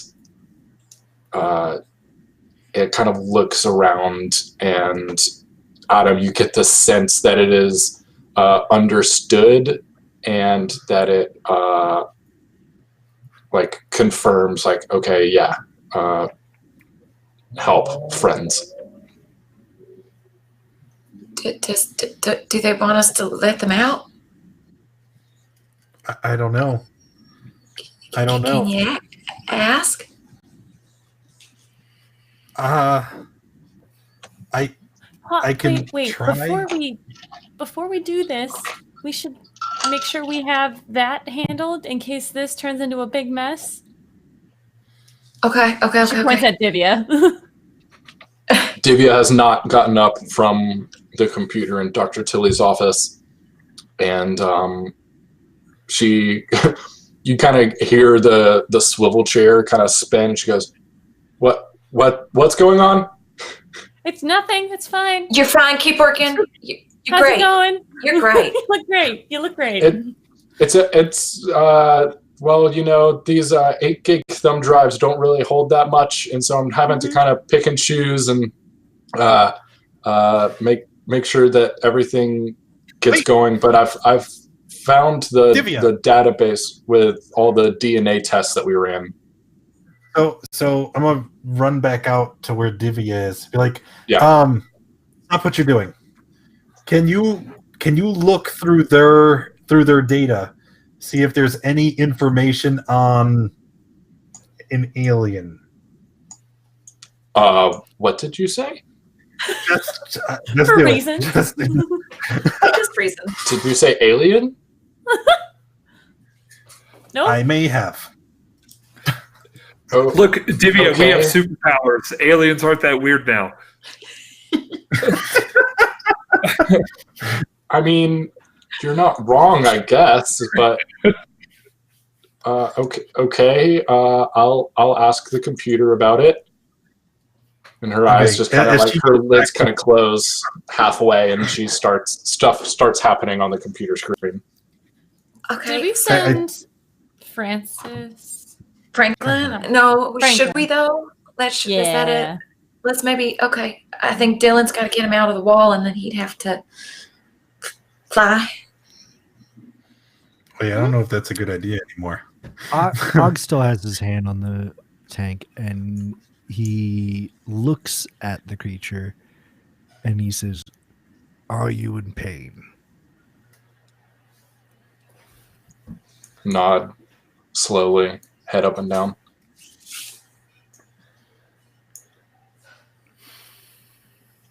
If we were to let you out, how would you manage to move on your own?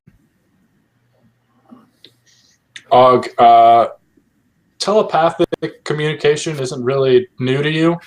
The outsiders communicate in a lot of different ways. Oh, yeah.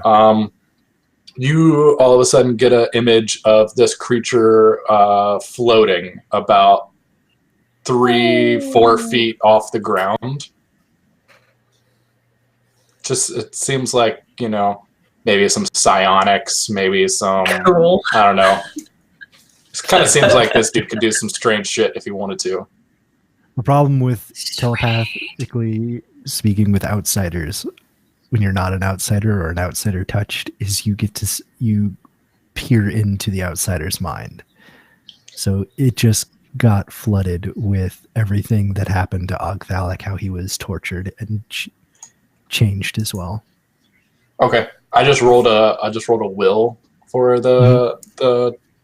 It's just his horror. It's a flavor of his horrifying to behold. Yeah. It's all right. I will note it and keep in mind. I'll let you out. If that is what you wish. How do we know it'll Nod up and survive down. outside the fire? Wait. Oh. All right. Tank shatters, and this thick.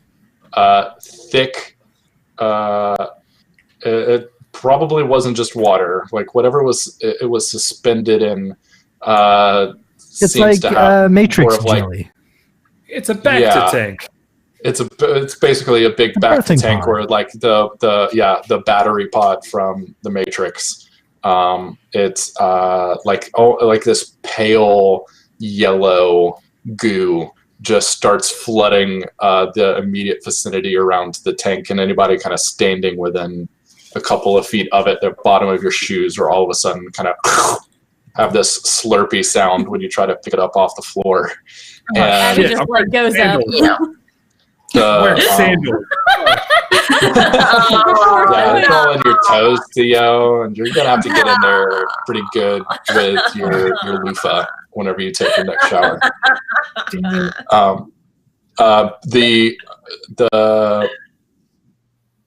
The entity's body is now just kind of hanging on some of the cabling and tubes, but it seems to, like, after a moment, it kind of sets itself upright, like all the tubes kind of lose their tautness, and then all of a sudden, tuk, tuk, tuk, tuk, tuk, similar to Neo getting removed from the Matrix the first time, all of the cables just start popping off of him one by one. Little hisses of air and more fluid this time, like different colors start coming out of the tubes after they all disappear and get removed. And then all of a sudden this entity is now floating a couple of feet off of the floor and kind of hovers itself out of the broken glass that Og created in the tank. And you all of a sudden get a very, outside of the tank, you all of a sudden get a very real sense of the size of this thing. So from like the bottom of its cut off torso to the top of its bald head, it's still probably a good 3.5-4 feet, just like that portion. And it is very wide shouldered. So it almost... Does it have arms? It does have arms, like very humanoid arms, except you look down and it seems to have very double jointed but only 4 fingers. So like it's got like these big meaty fingers, but you do see opposable thumbs. Evolution works in mysterious ways across the galaxy, but just doesn't seem to have the same number of digits, but they seem very dexterous and flexible. I look at the creature and say, there were others. Do you know where they are? Humans. Okay. With that kind of clarification, Og and Riley, you both get a picture of a very sterile looking room with a lot of fluorescent lighting and smaller tanks than this one. But there seems to be, you then kind of get a glimpse of one of the side buildings here in the compound. So you get the sense that one of the smaller buildings is like a housing area for folks that are undergoing testing. The notes said that there was CCTV on the on the cells. Divya, can you get to CCTV and check out any of the cells? Oh, good idea. Uh-oh. Tell me what building it is. There's cameras in here, aren't there? Yeah, there's cameras in here. There's cameras. Point 'em. Where? Adam, you just kind of start quickly glancing around the room, and you look up in the ceiling and you see two eye in the sky style dark orbs kind of protruding from the ceiling, basically like almost like a spine right down the middle, in between some fluorescent lighting. I got it. Abby starts climbing the wall. Okay. All right. Divya goes, so building 1 just looks like some boring offices and cubicles, bunch of paperwork. We're in building 2. Building 3, oh shit. There's like some tanks and looks like there's a couple people and some cots. It kind of looks like, hey, you know those back to tanks from that Star Wars movie we were talking about earlier today? Mm-hmm. Kind of looks like those. Yeah. Who would have thought? Hey, right? what was that breaking sound? Did you guys break something? No, We'll Let's not see in worry a about that minute. right now. It's yeah. we didn't break anyway, anything. We liberated. Is All there right, any way that you can get rid of some of that footage of us? Oh, I don't yeah, know. yeah. Yeah, sure. It's done. right. Just wiped all the tapes. All right, Thank I'm you. calling an audible. The data on the alien. Get rid of that too. Og and I will go. Okay. Og and I will go get people out of building 3. The rest of you fuck shit up. Wait, I'm what? sorry. I like How? that.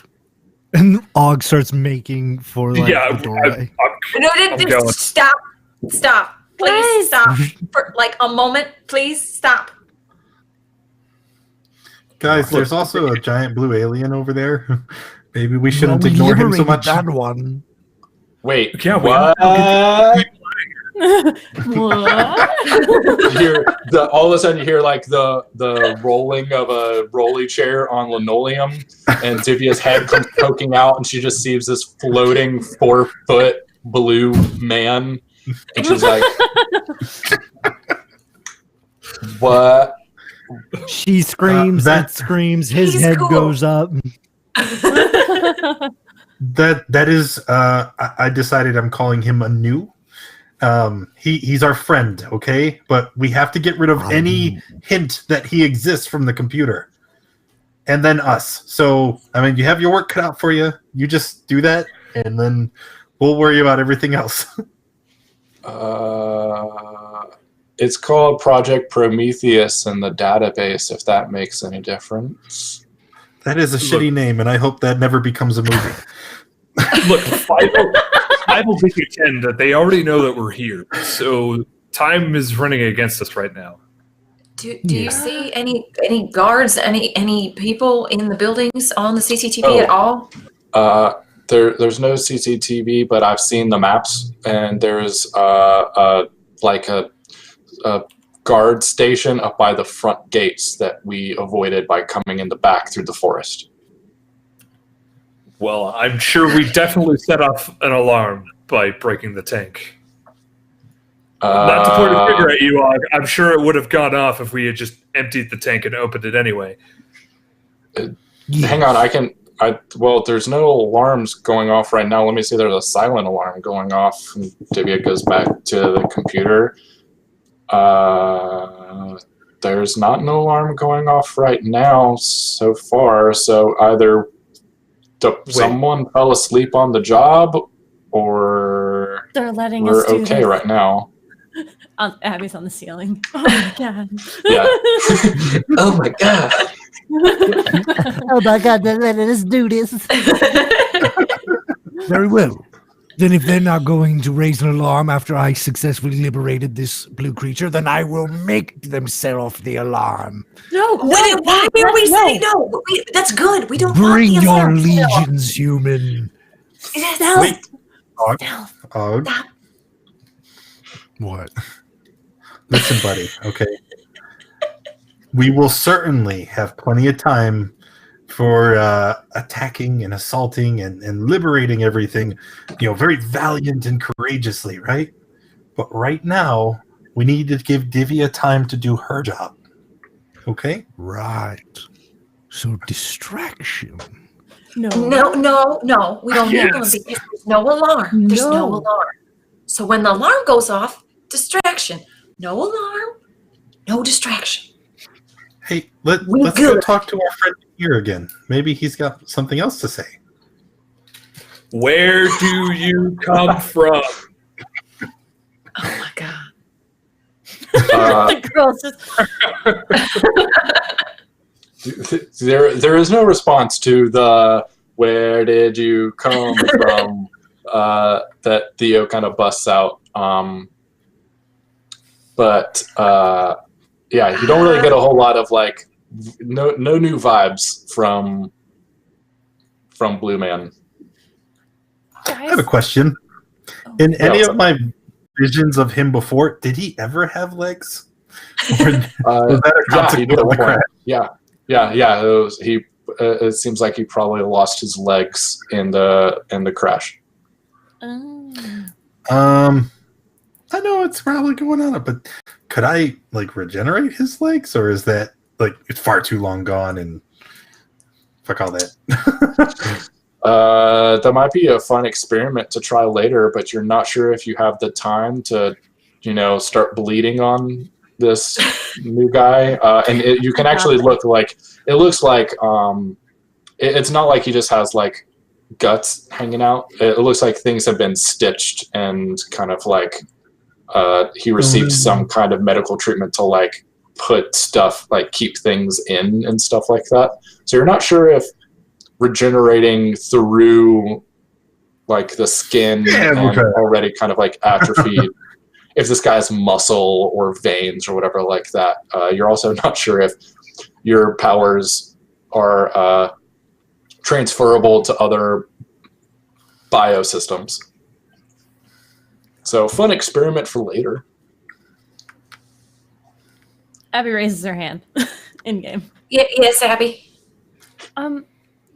Well, we should probably get as much data or samples as we can as far as what is inside of us, because a lot of people died from this, and it might be affecting us in bad ways too. Okay. So take all that stuff from the office then? Everything? Clear them out? Mhm. Yeah. Okay. And probably Og, a job for you. samples. What? We need someone who's very strong. Someone who can take all of this stuff and get it to the bus. Because we can't carry it. You're right. I know how I can do this. And he goes over, picks up the bookcase, and slams his fist into the wall. Oh my god! Because Yeah. he is very little. So, so I know I said that the buildings were made out of concrete earlier, but that was just off the top of my head.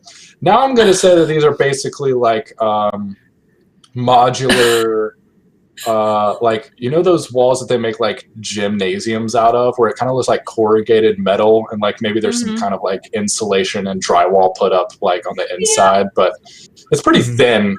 And all of a sudden, like, Og just kind of like Hulk, like when Hulk punches Thor in the first Avengers movie, he just kind of like shoves his arm out sideways while still talking to you, and you guys can see the exterior, like the security lamps and stuff like that from the outside. Their orange iridescence kind of starts pouring through the hole that he makes, and about 2 seconds after that, you guys, the inside of the room is treated to a spinning red light, and you can hear a klaxon going off about 80 feet away. Everyone slow turns to Og. All right. How did you want me to get this out? Okay, I all can't right. go through Take the it bus. now. To the He's the bus. one To who the bus walked now. through To the walls. bus. Dylan's Sorry, still guys. with I us. thought we kept him busy. I thought Dylan went with Franklin. Franklin hasn't gone yet. We didn't go yet. We waited. Yeah, you got All right, Mark so starts what- picking up all these things, and he starts walking outside the the room, and he starts taking the metal, and he starts trying to put it back together. Oh my god. Dylan kind of like, he's been standing basically up in the back of the room this entire time, just trying to like stay out of the way. But he walks about 10 feet to his left and grabs the handle of a door and just opens it, and it's the yellow light from the outside pours in, and he's like, should we just go out this way, or Oh yeah, the alarm's already tripped. Let's just go. Okay, can we grab All what right. was in the desk too? Like that. Yeah. Yeah, that's fine. Yeah, Og grabbing has that the bookcase under one arm and the entire desk on. book is great. He just Okay, is so carrying Og- both. Yeah, Og has both the desk and a bookshelf under his arms at the moment. Is anybody grabbing anything else? Are there any samples of that blue and red stuff? There is. You see a Okay. couple of thickly glassed vials with that Yeah. stuff on it. You see a couple labels, but you don't have the time to kind of take Grab it all. in their reading right now. Yeah. Just She's start gonna turn. snatching grab people. Yeah, she's gonna turn to Adam. Can you tell him to get out of here? Or does he want to come with Well, us? I feel like he shouldn't Okay. come with us. So I'm gonna walk up to not Prometheus, and I'm gonna kind of look up at it and kind of hold out my hand in a gesture like I want to communicate again. Ooh, I wouldn't do that.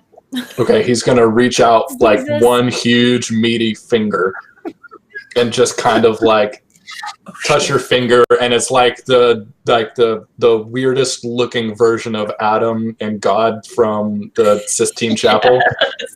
There's both of you just kind of reaching out. When you guys actually physically touch Adam, there is a large white blue light, and the rest of you see Adam thrown about 40 feet across the room into a huge bank of cabinets that held glassware and other kind of scientific measurements and stuff, and he's just thrown into this like wall of glass.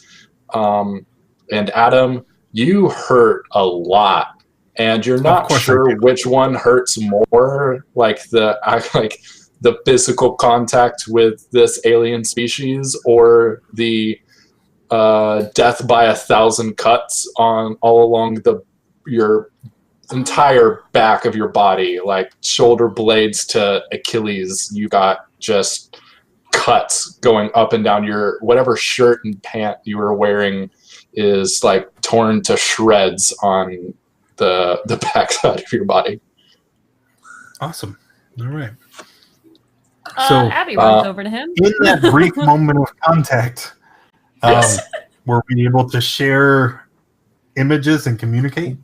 Sure. What would you like to communicate with him in that brief moment of time before inexplicable physical pain? Yeah, since we communicate through pictures, Yeah. it's going to be the route, the roads that we took, right? Going back to the bunker, Cool. And that's going to be the final message. The That's what we're going to try underground to bunker hide behind our big the blue workhouse.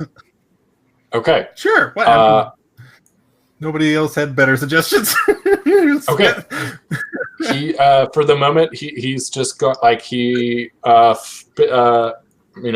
you guys don't know intent, but Adam goes flying and then moving at maybe like, I don't know, couple of feet a second, like basically at normal human walking speed, he floats and starts floating towards the exit door that Dylan's still holding. And he has to kind of like cock his head and kind of get lower to the ground and go out sideways to kind of get his massive frame through the door. And Dylan is just kind of like wide-eyed, just trying to like, you can actually see like half his body slink into the wall a little bit as he just instinctually tries to get as far away from this thing as possible while still holding the door for him. Being polite. Yeah. Adam, are you okay? No. Oh, starts picking out the glass. Oh, sorry. Yeah. Sorry. Adam, you're going to take Sorry. a stress. You're going to take one physical stress and one mental stress. Oh boy. Okay. I suppose Abby, now we that got there's you. now that there's no You have to lock get him going out on. before I heal around it. I know. Yeah, Oh, Abby God. starts. Yes, I need She's help. trying to pull glass out of your body with tweezers before she realizes that it might take a while to get all the little bits of glass, but she can at least get the big pieces out that, you know, she quickly looks and sees like no arteries seem to have been severed, and you have a risk of infection and maybe contamination. But other than that, like, it's just going to hurt for a while. We should wash you soon. Phrasing. That's what she said. Face was what it was. You see, he just kind of looks like in horror, and that is way worse than everything else that has just occurred. Another mental strain. No. Joining consciousness with a foreign alien thing, getting cuts, or the suggestion of being washed by a girl. Hey. Hey. So Og is exiting the room.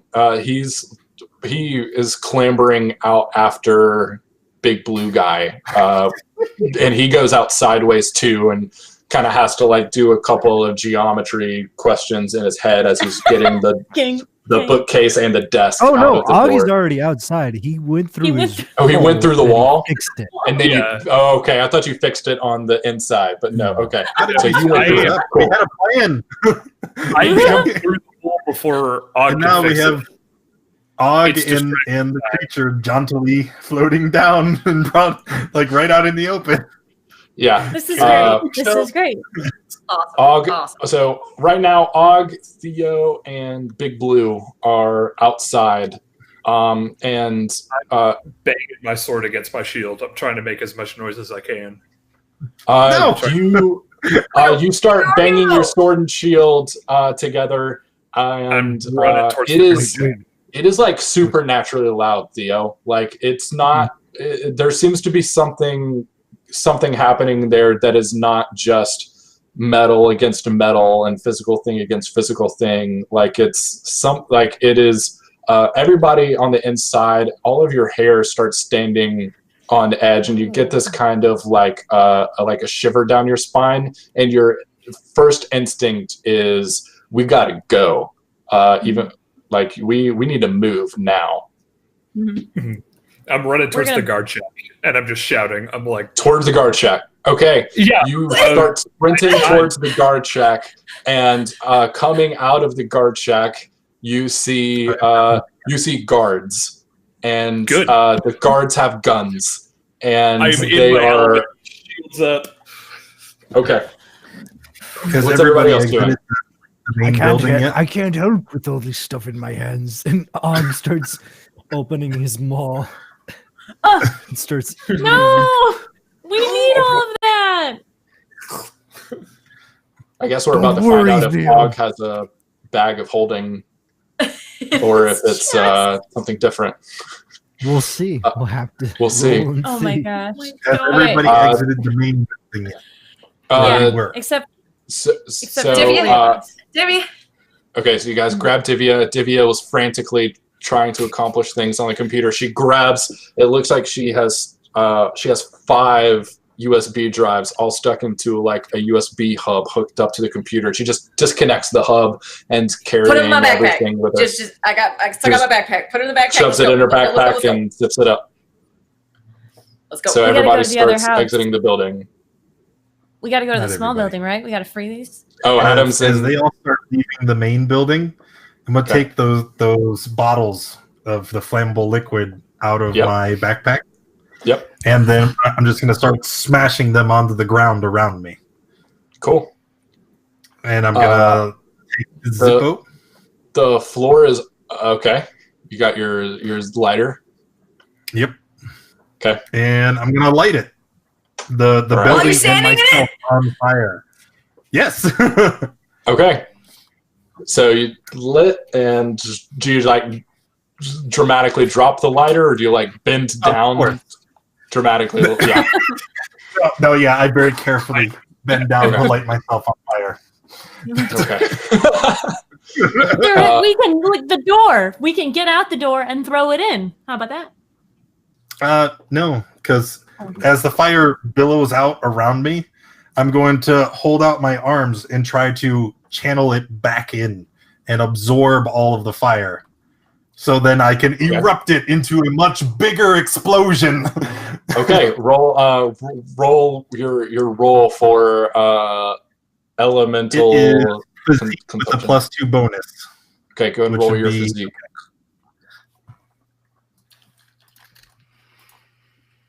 What? Oh, rip. That I think that is a 1. So My rolls have been terrible today. So you still successfully get all of the fire out, and you put your hands up, and you get a couple of sputters of flame, and the drop ceiling starts to catch on fire, but it's kind of slow, and it wasn't really the cool, dramatic thing you were going for. Kind of disappointing, actually, but it's on fire. It just might take, a minute for stuff to kind of catch on. He's just going to calmly collect his things and exit the building like nothing happened. Okay. Og is going Og, what's up? run over towards the guards that are pointing their guns at Theo. Okay. And he's going to let out a blood-curdling roar as he Okay. leaps at one of them to ingest them.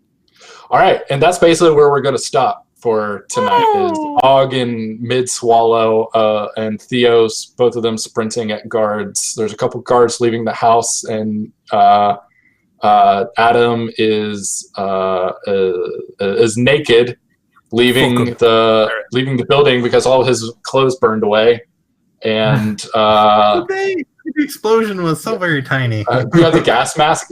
That'd be amazing if it was naked but gas mask. That's very like Borderlands. Well, it's going to become a mask then.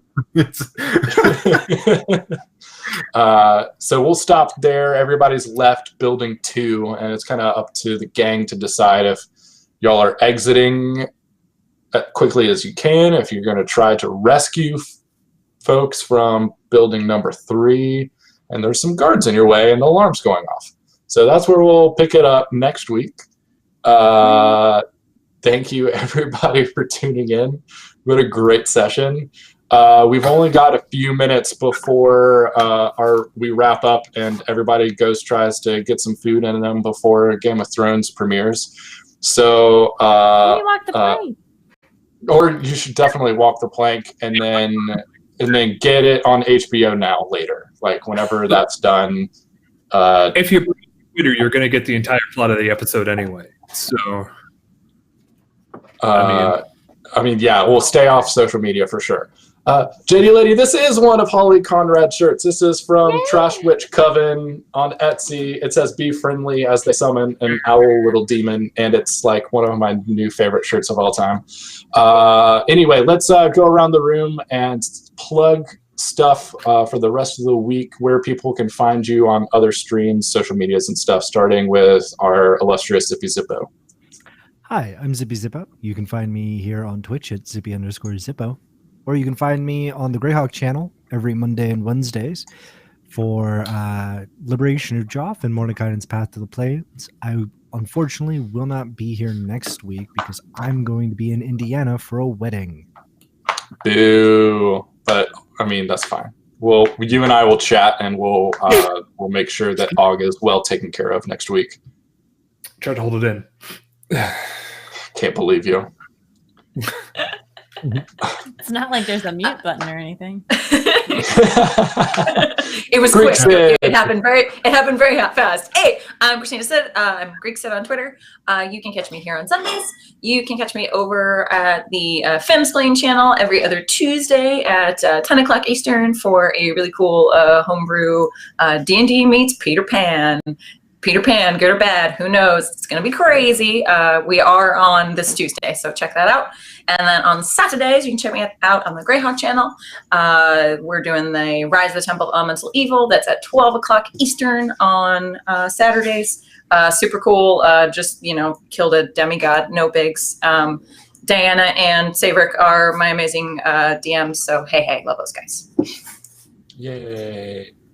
Cool. I'm LB Hackemup. You can find me Mondays and Tuesdays on Indoor Adventurers.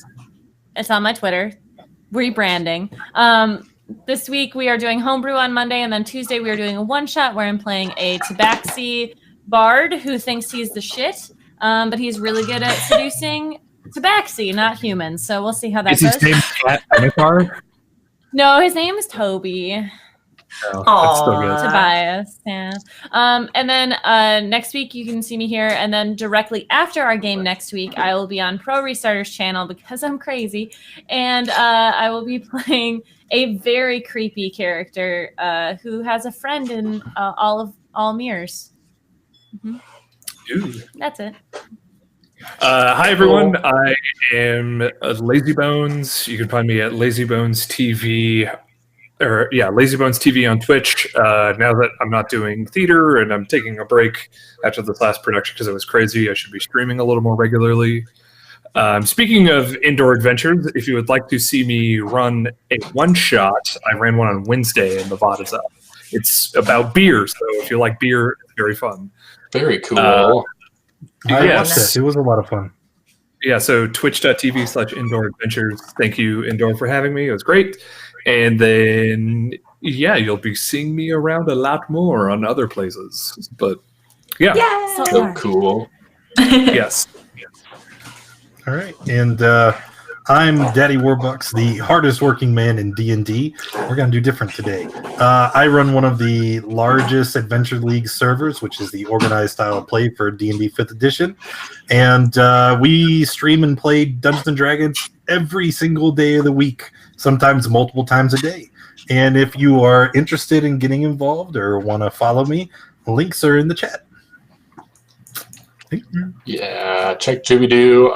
And if you're on the YouTube watching later, make sure you're checking out youtube.com/Daddy Warbucks and his Twitch channel too. I am Zach Hall. You can find me on Twitter at ZachHall_ or here on Twitch at just Zach Hall.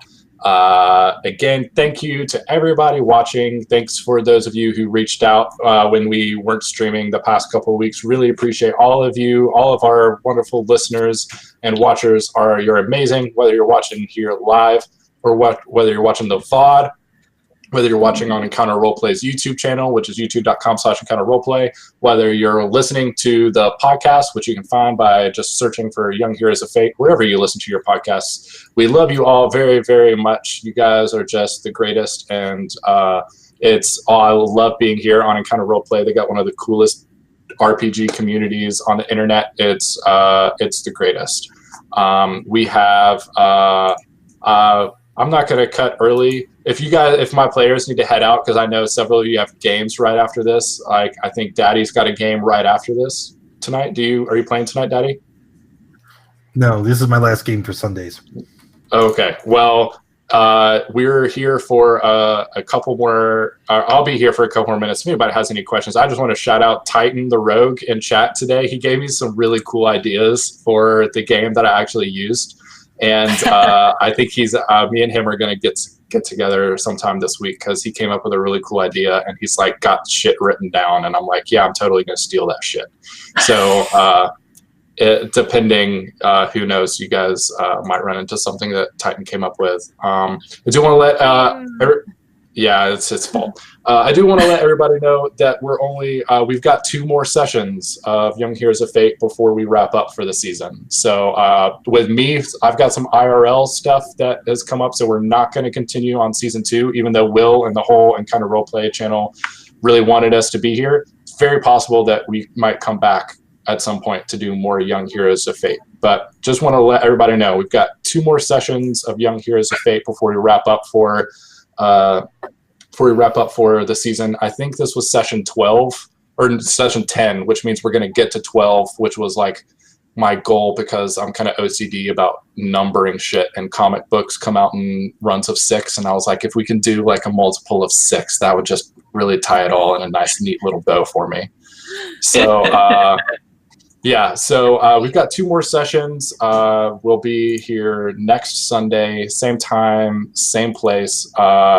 That'll be it for us, I think. So thank you all to watch. I was just kidding. Stay here. You don't even have to don't change the tab. Just open up a new tab to go do something else. Walk the Plank is a very cool pirate-themed 5th edition game run by another great DM here on the Encounter Roleplay channel. Make sure you check out the schedule for all of their games this week. They've got some really cool stuff coming out, and some really cool stuff coming out over the next couple weeks for the next season of the year. So love you guys. Thank you so much. We will see you next week. Bye. Bye.